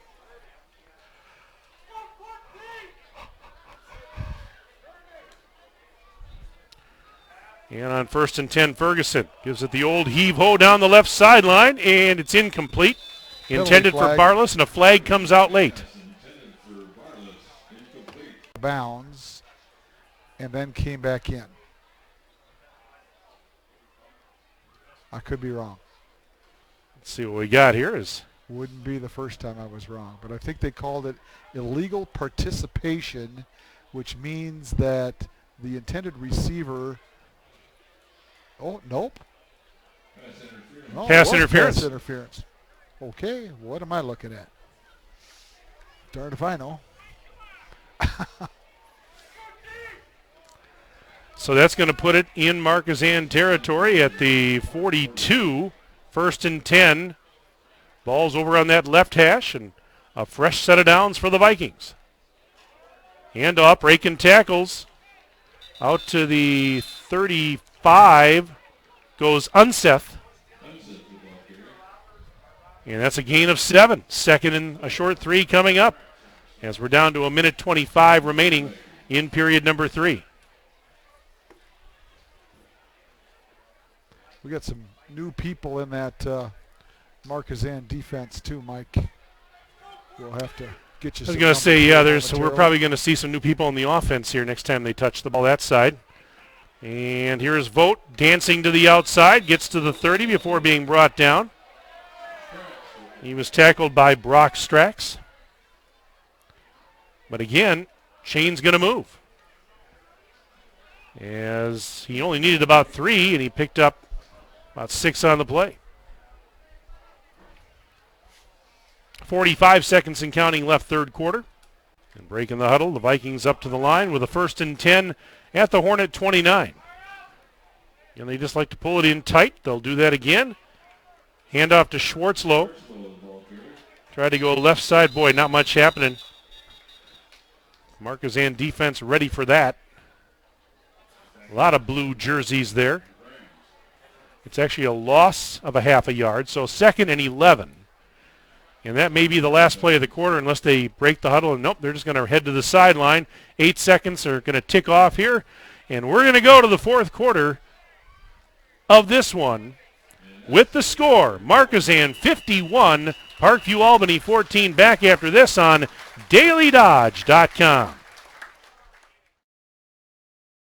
Sports injuries, nagging aches and pains. It's frustrating when your mobility is limited, preventing you from enjoying an active life. Beaver Dam Community Hospital's Institute for Movement and Orthopedics utilizes the latest surgical solutions to help you live pain-free. Their team of experts, from orthopedic surgeons to physical therapists, are in one location, collaborating to customize a plan that reclaims your quality of life. Learn how they can seamlessly maximize your mobility. Visit bdch.com/IMO.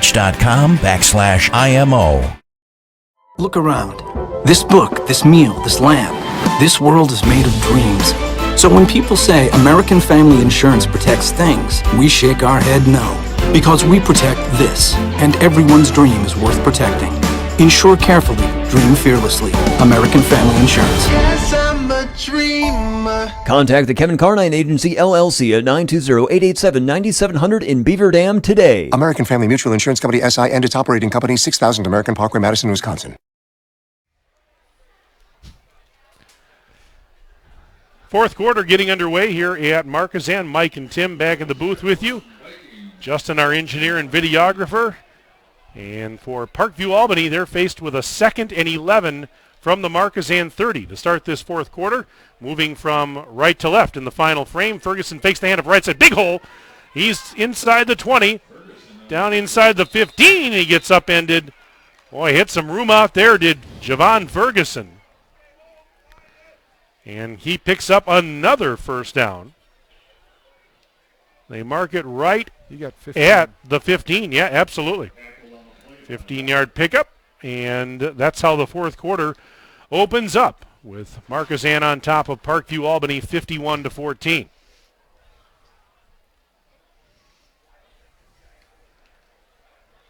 First and 10. Vikings on the Hornet 15. And Ferguson will give it to Vogt. And Vogt gets down inside the 10 and gets pushed back. About 5-yard pickup.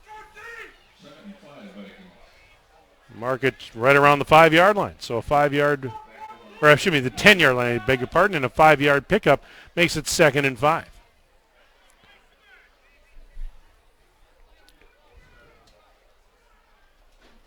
Through a hole, down inside the 5, pushing his way towards that end zone, but gets stopped after getting inside the 5, or do they mark it at the 5? Let's see. It's 1st and goal either way, and they mark it right at the 5. So it's 1st and goal for the Vikings with 10:25 and counting left in the ball game. 51-14. Hornets lead for the moment. And now the question lies, after the touchdown is scored and the margin is less than 35, do you have the running clock? Fumble, ball's loose. Scramble for it. Let's see who's got it. Markisan says they got it. They're pointing. I didn't see anything from the official. Now they're pointing, and it is Markisan football. But to answer the question, would the clock continue to run if they got the deficit under 35? Yeah. To my knowledge, it would stop again, would it not?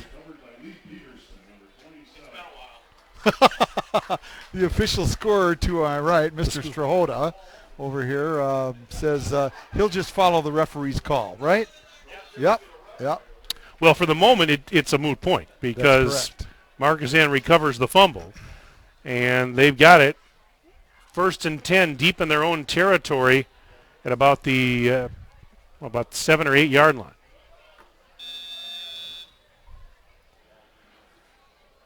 So for the moment, the clock continues to run. We're approaching the 9-minute mark and counting of the final period. And we got some new numbers. We do. Numbers. We're gonna have to check this out. Is that Ryan Mast, number 20? As they keep it on the ground.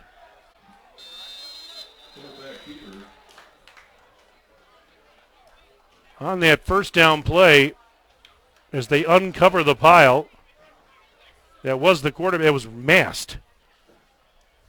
Number 20, Ryan Mast, 5'5". He's a freshman. What I'm seeing, is that right? 5'5", 140 pounds, freshman? Wow. They're probably exaggerating at the 140. I wish I was 140 again. Ooh. No, maybe not.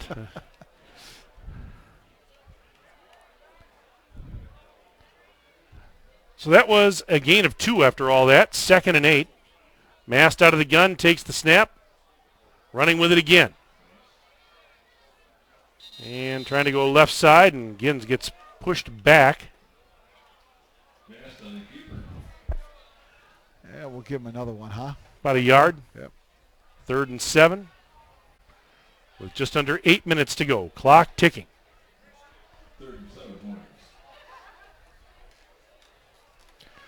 So, yeah, some of the youngsters now getting a chance to get some game action, get some experience. With the score, the outcome, long since decided. Didn't start that way tonight, though, did it? Not hardly. Once again, that is why they play the games. 3rd and 7. I think play is blown dead. Offside Parkview. Nope.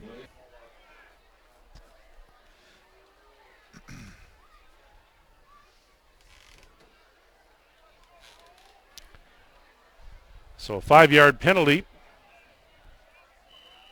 will make it now a 3rd and about 12. All back around the 6. So if we have folks that are listening to us and watching us from the Markisan area, how do we get notice from Mast them? Throwing, it is going to be picked off at the 24. And a big collision after the interception was made by Clay Hulbert. He got popped out of bounds. But it's going to be Parkview Albany football with just under 6.5 minutes and ticking here in the 4th quarter. Back to my question, how do the local folks let Ninja know, or whomever, that they're listening to us? They don't let him know. We have analytics to figure out where they're. The folks from Croatia, same thing? Same thing. Oh, we have computers technology that kind of let how you much know. I know. Yeah, see where they're Right. tuning in from. All right, on 1st and 10. I think that's Vogt.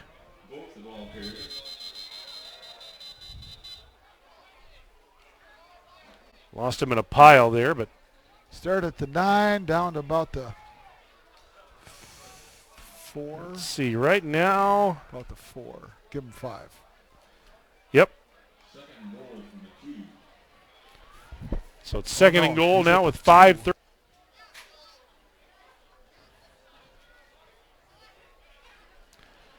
Second and goal.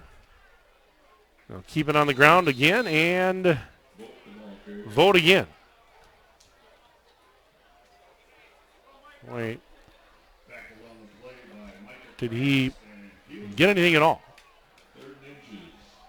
He got 3rd and 1. to the 1. 3rd and goal After from a gain of 1. Yep, 3rd and goal from the 1. Tough to say, tough to see sometimes. It was down that far away from us. 5 minutes exactly left in the game. 3rd and goal for Parkview Albany. On the 1, handoff Unseth, and he is in. Touchdown for the Vikings with 4:54 remaining. 51-20 now is our score in favor of Markisan. So Unseth from a yard out. And they'll go for 2.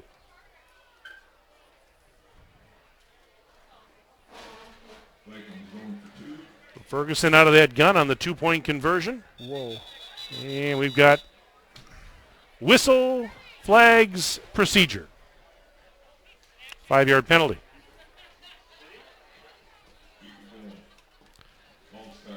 So that will back him up 5 yards. We'll try it again.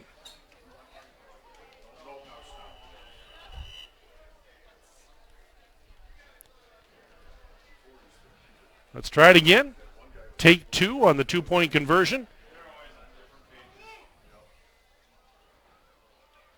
And point conversion. That one was caught by Nevin Crane. So the 2-point conversion makes it now 51-22 in favor of Markisan. Back after this on dailydodge.com. At Reed Chrysler Dodge Jeep Ram in Beaver Dam, we are a second-generation family-owned business that has been in the Beaver Dam community for over 25 years. Our goal is to make the process of buying a vehicle fun again. No pressure, no hassle, just quality customer service from our friendly and experienced sales staff. So give us an opportunity the next time you're in the market for a new or pre-owned vehicle. The worst that can happen is we shake hands and part as friends, and if you catch us on the right day, you can enjoy one of Mom's amazing homemade cookies. Let our family take care of your family at Reed Chrysler Dodge Jeep Ram in Beaver Dam. 4:54 left in the game, 51-22. Markisan leads Parkview Albany. Mike, this just in from the Markesan Regional Reporter. Okay. Upcoming homecoming events for the next 3 years. The freshman girls are favored in the tug of war. Oh, you think so, huh? Yep. Next year the sophomores are favored. You get it? I get it. Yep. Okay. Hopefully that they all class, pass. basically. That's the class of what, 2023? Oh, heavens. Or 2024, That's too hard right? for me. Yeah. 20, so, 21, 20, yeah, 23. So here we go. Back to live action. And the ball going to be spotted up near midfield. Clock is continuing to run. That question has been answered. Clock continues to run once it gets under 35. That's what I thought, but I wasn't positive on that one. Well, we had to get the official signal from our referee, but yep, he said keep it going. 51-22. Markisan leads, 4:18 and counting left, and Markisan a 1st and 10 from its own 47. Mast again at quarterback will fake the handoff. He's coming to the near side. He's to the 50. Outside to the 46 and breaks a tackle. Whoop. And then slides down near the 43-yard line. Nice run by Mast. Oh, boy. And he's okay. We got an injury down here right by the bench. Well, there is a player down. Yep, it's a Parkview player. And let's hope he's okay as he's down. You're right, near the Markisan bench there. Gain of 9 on the play by Mast, but that's irrelevant as this young man is injured down here. So we will pause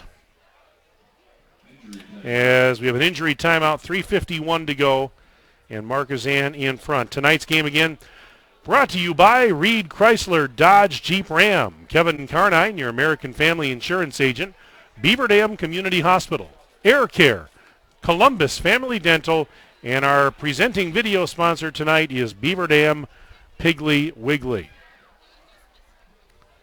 A lot of offense in this one. 51-22, Hornets on top of the Vikings. And they're tending to the injured Parkview Albany player over by the Markisan bench.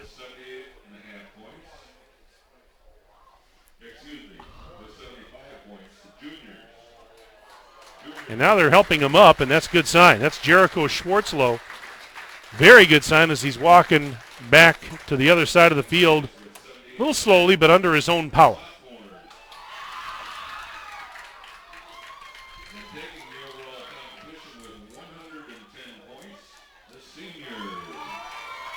You might have heard that in the background. The overall competition during homecoming week, seniors did win it, by the way, so.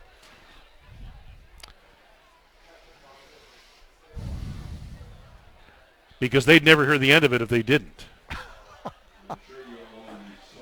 Never hear the end of it if they didn't win with all the competitions they have. All right. It's 2nd and 1 for the Hornets from the Parkview Albany 44. And they wind the clock again.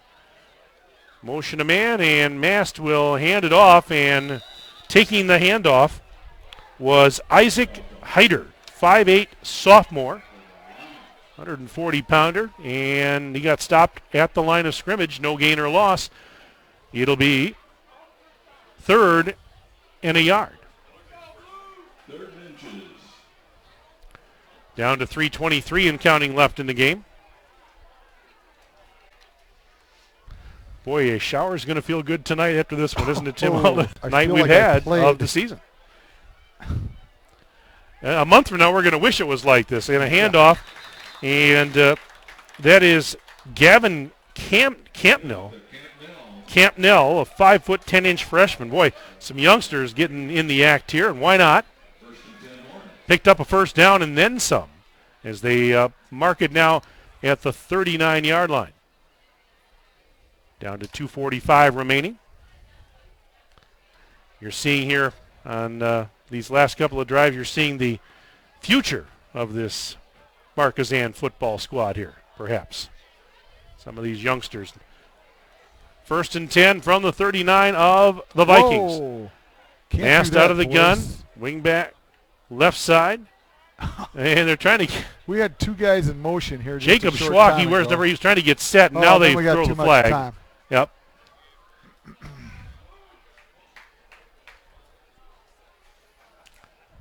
Something went awry there, and that'll cost the Hornets 5 yards.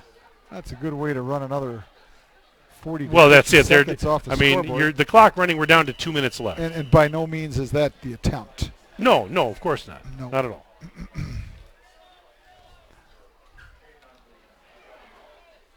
So now they'll come back to the line of scrimmage, faced with a 1st and 15 from the Viking 44. 2 receivers right, 2 to the left. Mast out of the gun, takes the snap, hands it off. And straight up the middle, Isaac Heider. And 2nd and 14 after a gain of 1. Ball's at around the 43. Minute 15 to go. So it's going to be a happy homecoming 2019 for the Markisan Hornets. Or the freshman girls. You take your pick. 2nd and 14. Mast fakes the handoff. Now the option. And there's some room out there on the right side. And getting bumped out of bounds after getting inside the 30-yard line was Gavin Campnell. That was a nice play. It was. Oh, penalty flag, though. I didn't see the, yeah, there it is. Now I see it. Didn't see it right away. But just 39 seconds left. Holding on the Hornets. And we're down to half a minute. Stay with us. At the conclusion of our contest tonight, we'll take a brief break, then we'll come back. We'll have some final numbers, some final thoughts for you before we wrap it up on this 20th night of September 2019.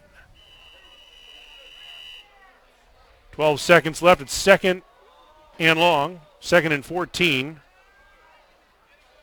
And here's Mass throwing off his back foot, incomplete, and that should do it as the clock will hit double zeros. This game's in the books, and the final score tonight from Markisan, the Hornets defeat the Parkview Albany Vikings by the count. Back, we'll wrap it up with our post-game comments right after this on DailyDodge.com.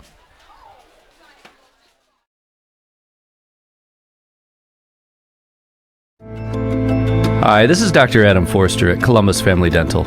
If you've been unhappy with your smile, it's time that you come and see us. Our team of doctors are waiting to help you get your smile back. We'll take the time to talk with you and treat you like a member of our family, not just another number. Whether it's a whole mouth makeover or simply a little tweak, we'll find the right solution that fits you. For your free, no-pressure consultation, call us today at 623-5559.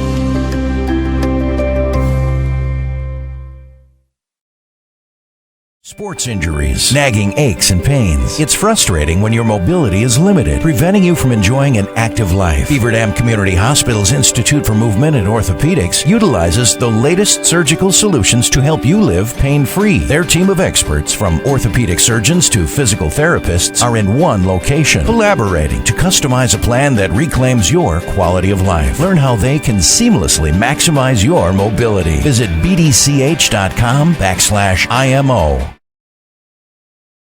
At Reed Chrysler Dodge Jeep Ram in Beaver Dam, we are a second-generation family-owned business that has been in the Beaver Dam community for over 25 years. Our goal is to make the process of buying a vehicle fun again.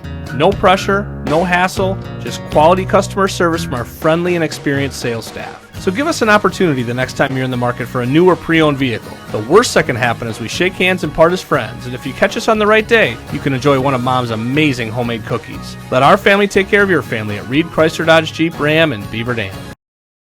Air Care in Beaver Dam has been trusted by customers for over 37 years. This is Chad Guzzi, owner of Air Care, and we want to keep you happy and comfortable. From our courteous office staff to the honest and dependable technician in your home, our reliable team is working hard to provide heating and cooling solutions for you. We proudly serve the entire Dodge County area and beyond. Let us create the comfort in your home that you deserve. Call us today at 920-356-8860. Look around. This book, this meal, this lamp, this world is made of dreams. So when people say American Family Insurance protects things, we shake our head no. Because we protect this, and everyone's dream is worth protecting. Insure carefully, dream fearlessly. American Family Insurance. Yes, I'm a dreamer. Contact the Kevin Carnine Agency, LLC at 920-887-9700 in Beaver Dam today. American Family Mutual Insurance Company, SI, and its operating company, 6000 American Parkway, Madison, Wisconsin.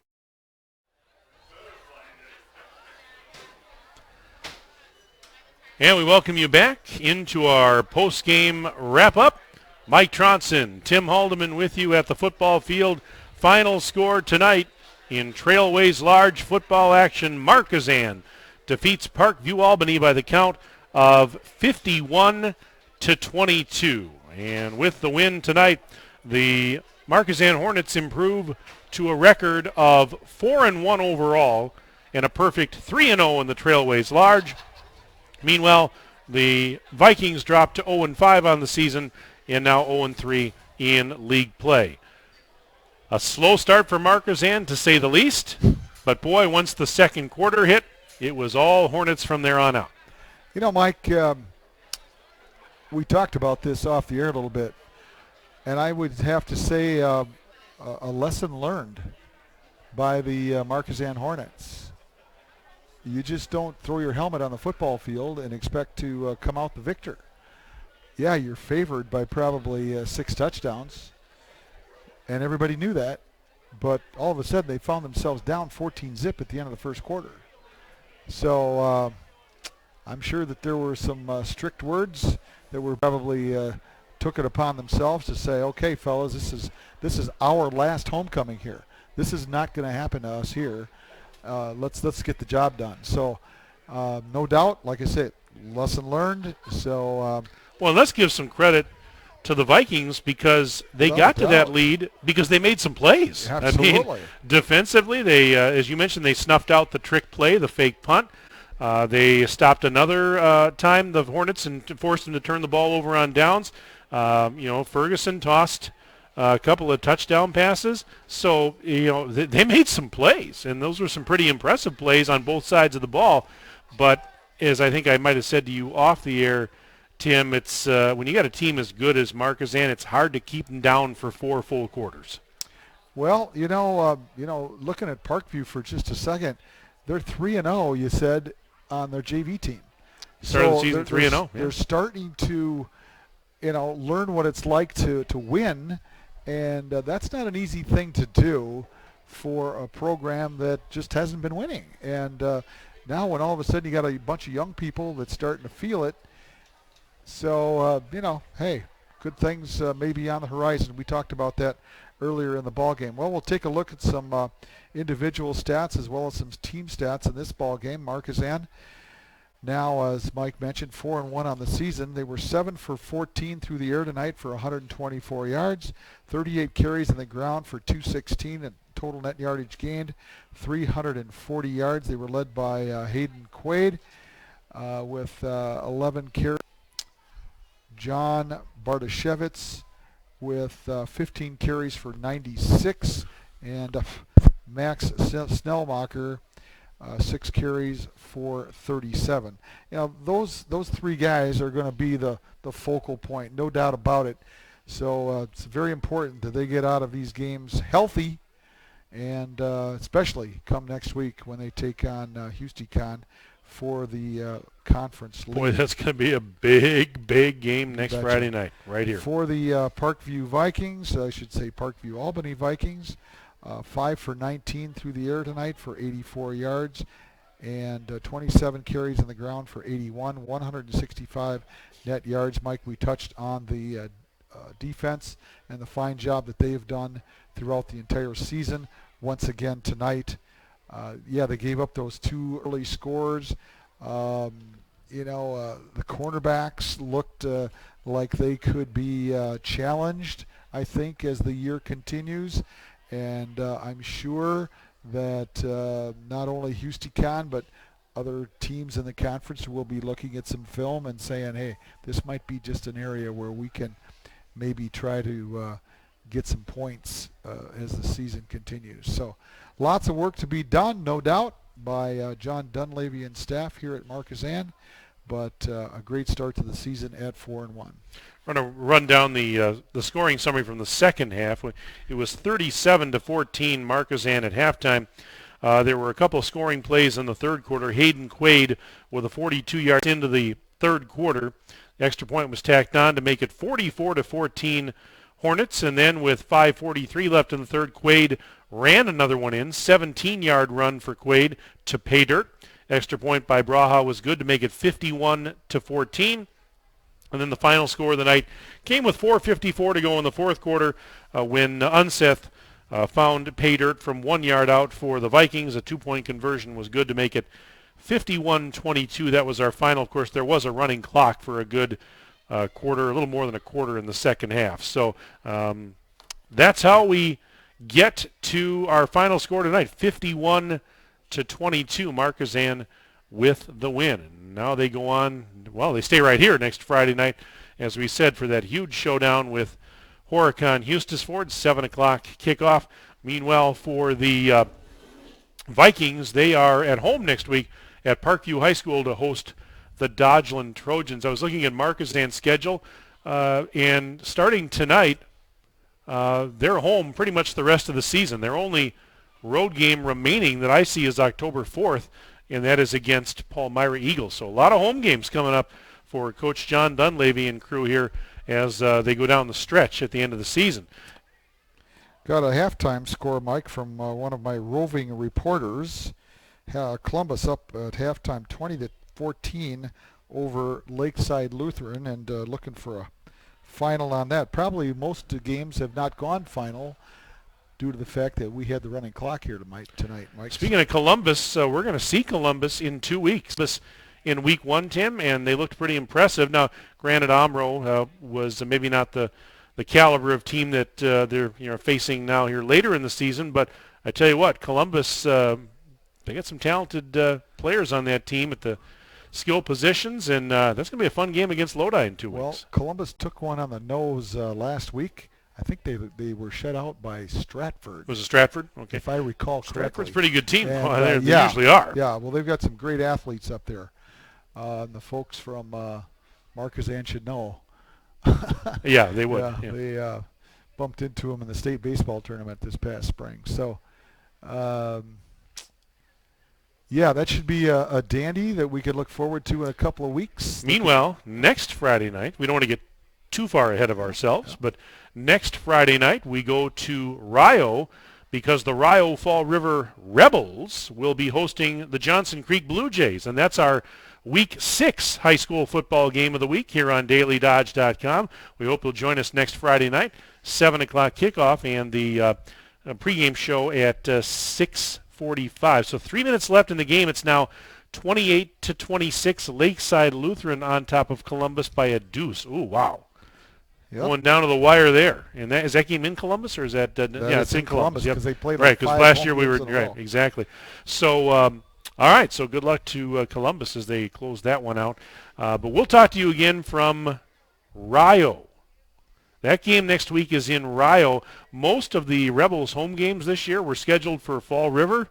Not next week. We go to Russ here on DailyDodge.com. Great job as always, Tim, on the call tonight. Thank you. And, same goes your way, partner. Always and, a lot of fun. Hey, could have done it without Ninja.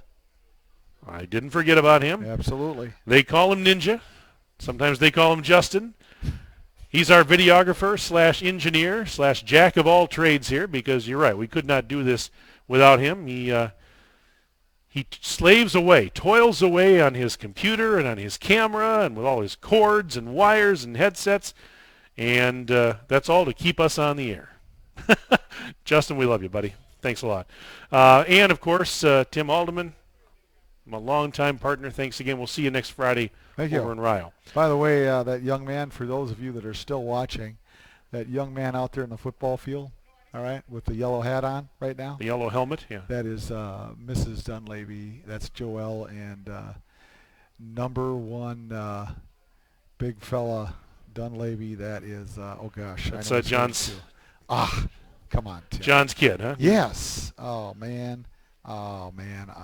I just drew a blank here. Oh, I'll tell you as soon as I'm off the air because I'm going to remember it. Well, let's thank the sponsors then while you're searching for names. Again, Hank. Thank you very much. Very good. Thank you.